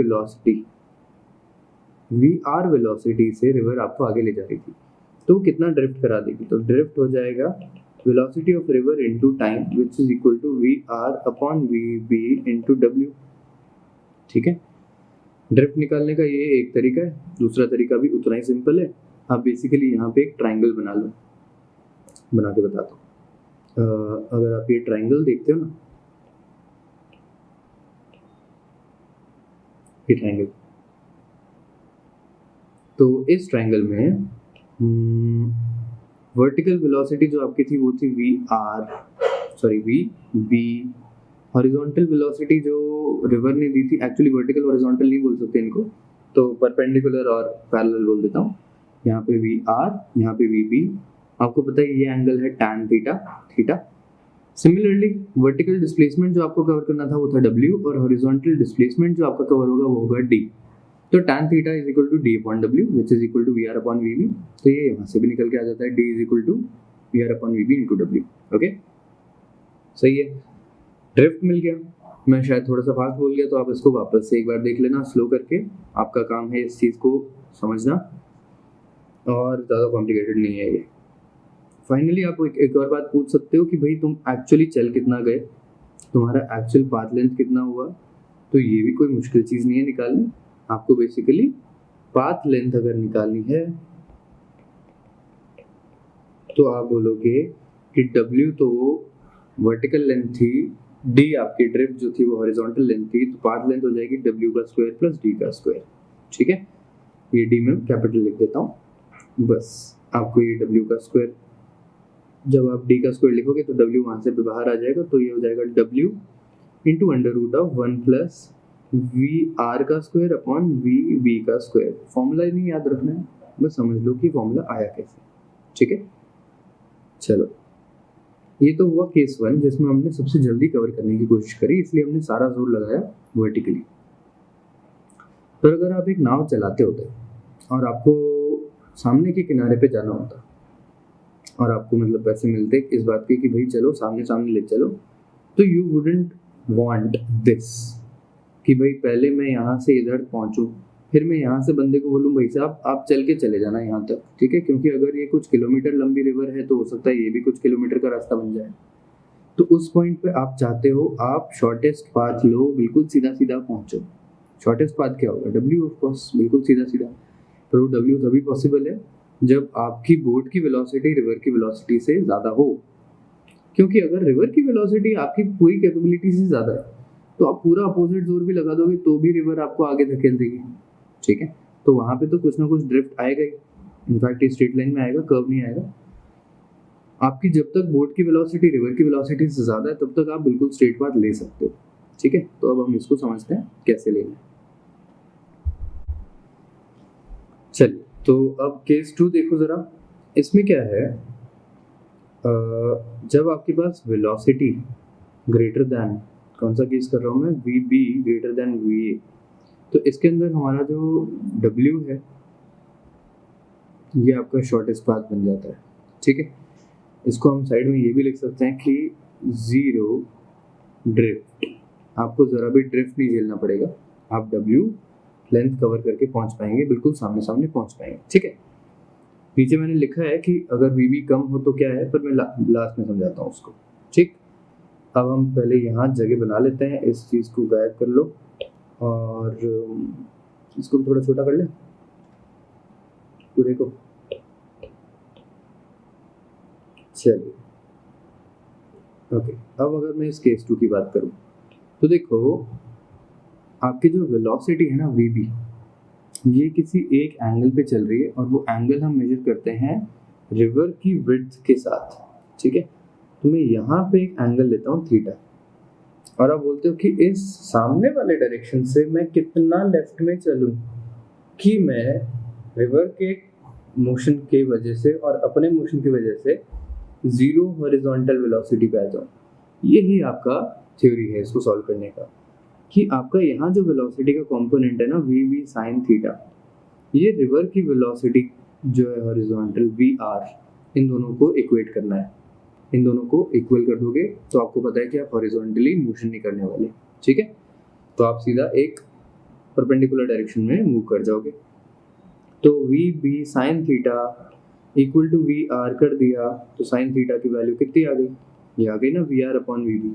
बस that's it, that's how you calculate the angle. आप इसको ऐसे लिख सकते हो, theta is equal to sine inverse v r upon v b. ठीक है, ये एक अपन ने मोटी सी थ्योरी बोल दी। अब अगर आपसे मैं पूछूं कि टाइम कितना लग रहा है, तो थीटा तो निकाल लिया। ठीक है, अब टाइम कितना लगेगा, तो आप देखो आपको यहाँ पे कितनी वेलोसिटी आप कंट्रीब्यूट कर पा रहे हो रिवर क्रॉसिंग में, आप कर पा रहे हो वी बी कॉस थीटा, ठीक है।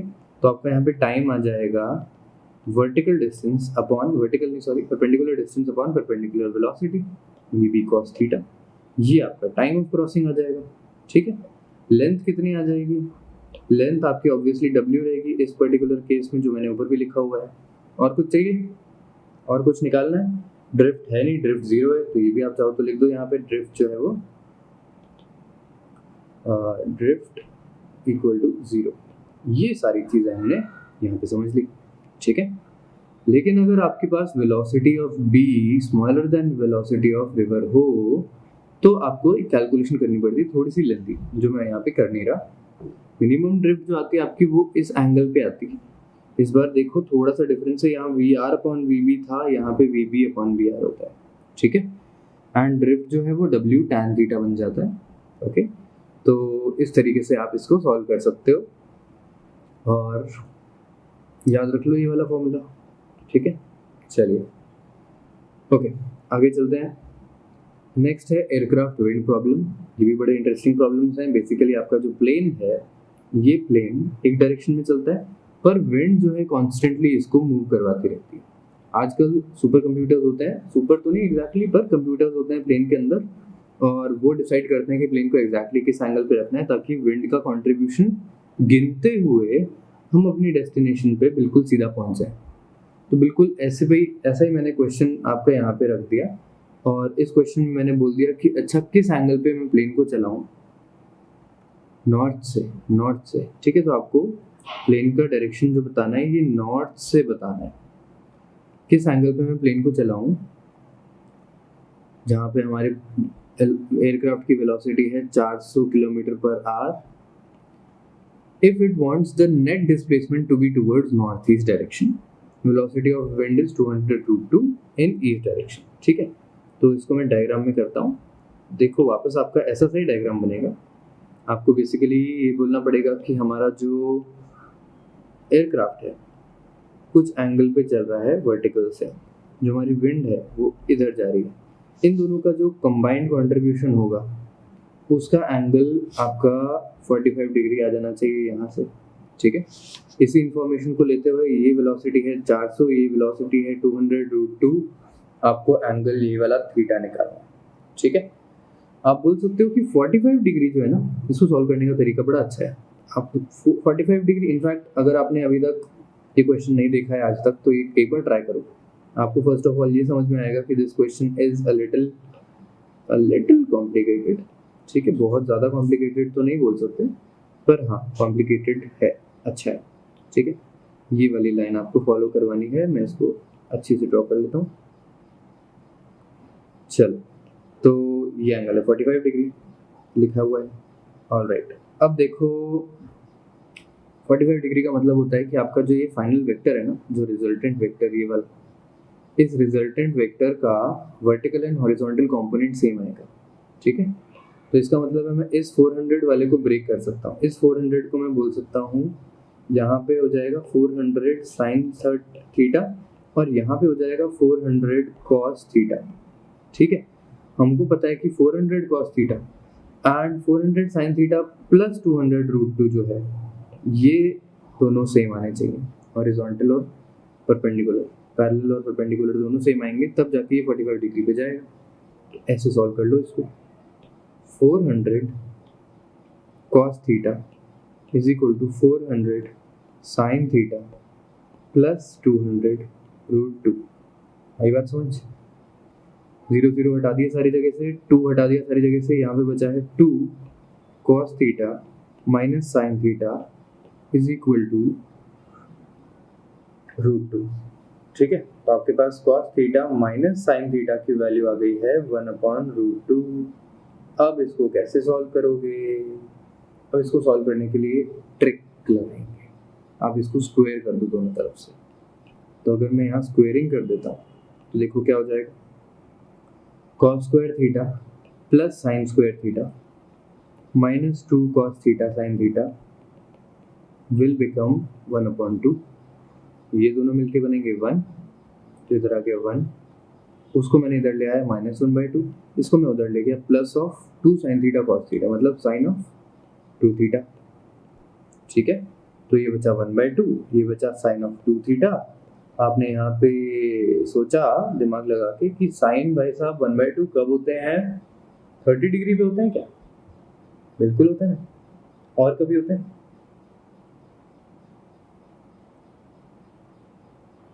150 डिग्री पे होता है, पर 150 डिग्री का आपको काम नहीं आएगा, क्योंकि आपका जो आंसर है वो छोटा ही वैल्यू लाएगा। तो 2 थीटा इज इक्वल टू 30, क्या रख दिया मैंने? 2 theta is equal to 30, theta is equal to 15 degree. ये आपका आंसर आ गया।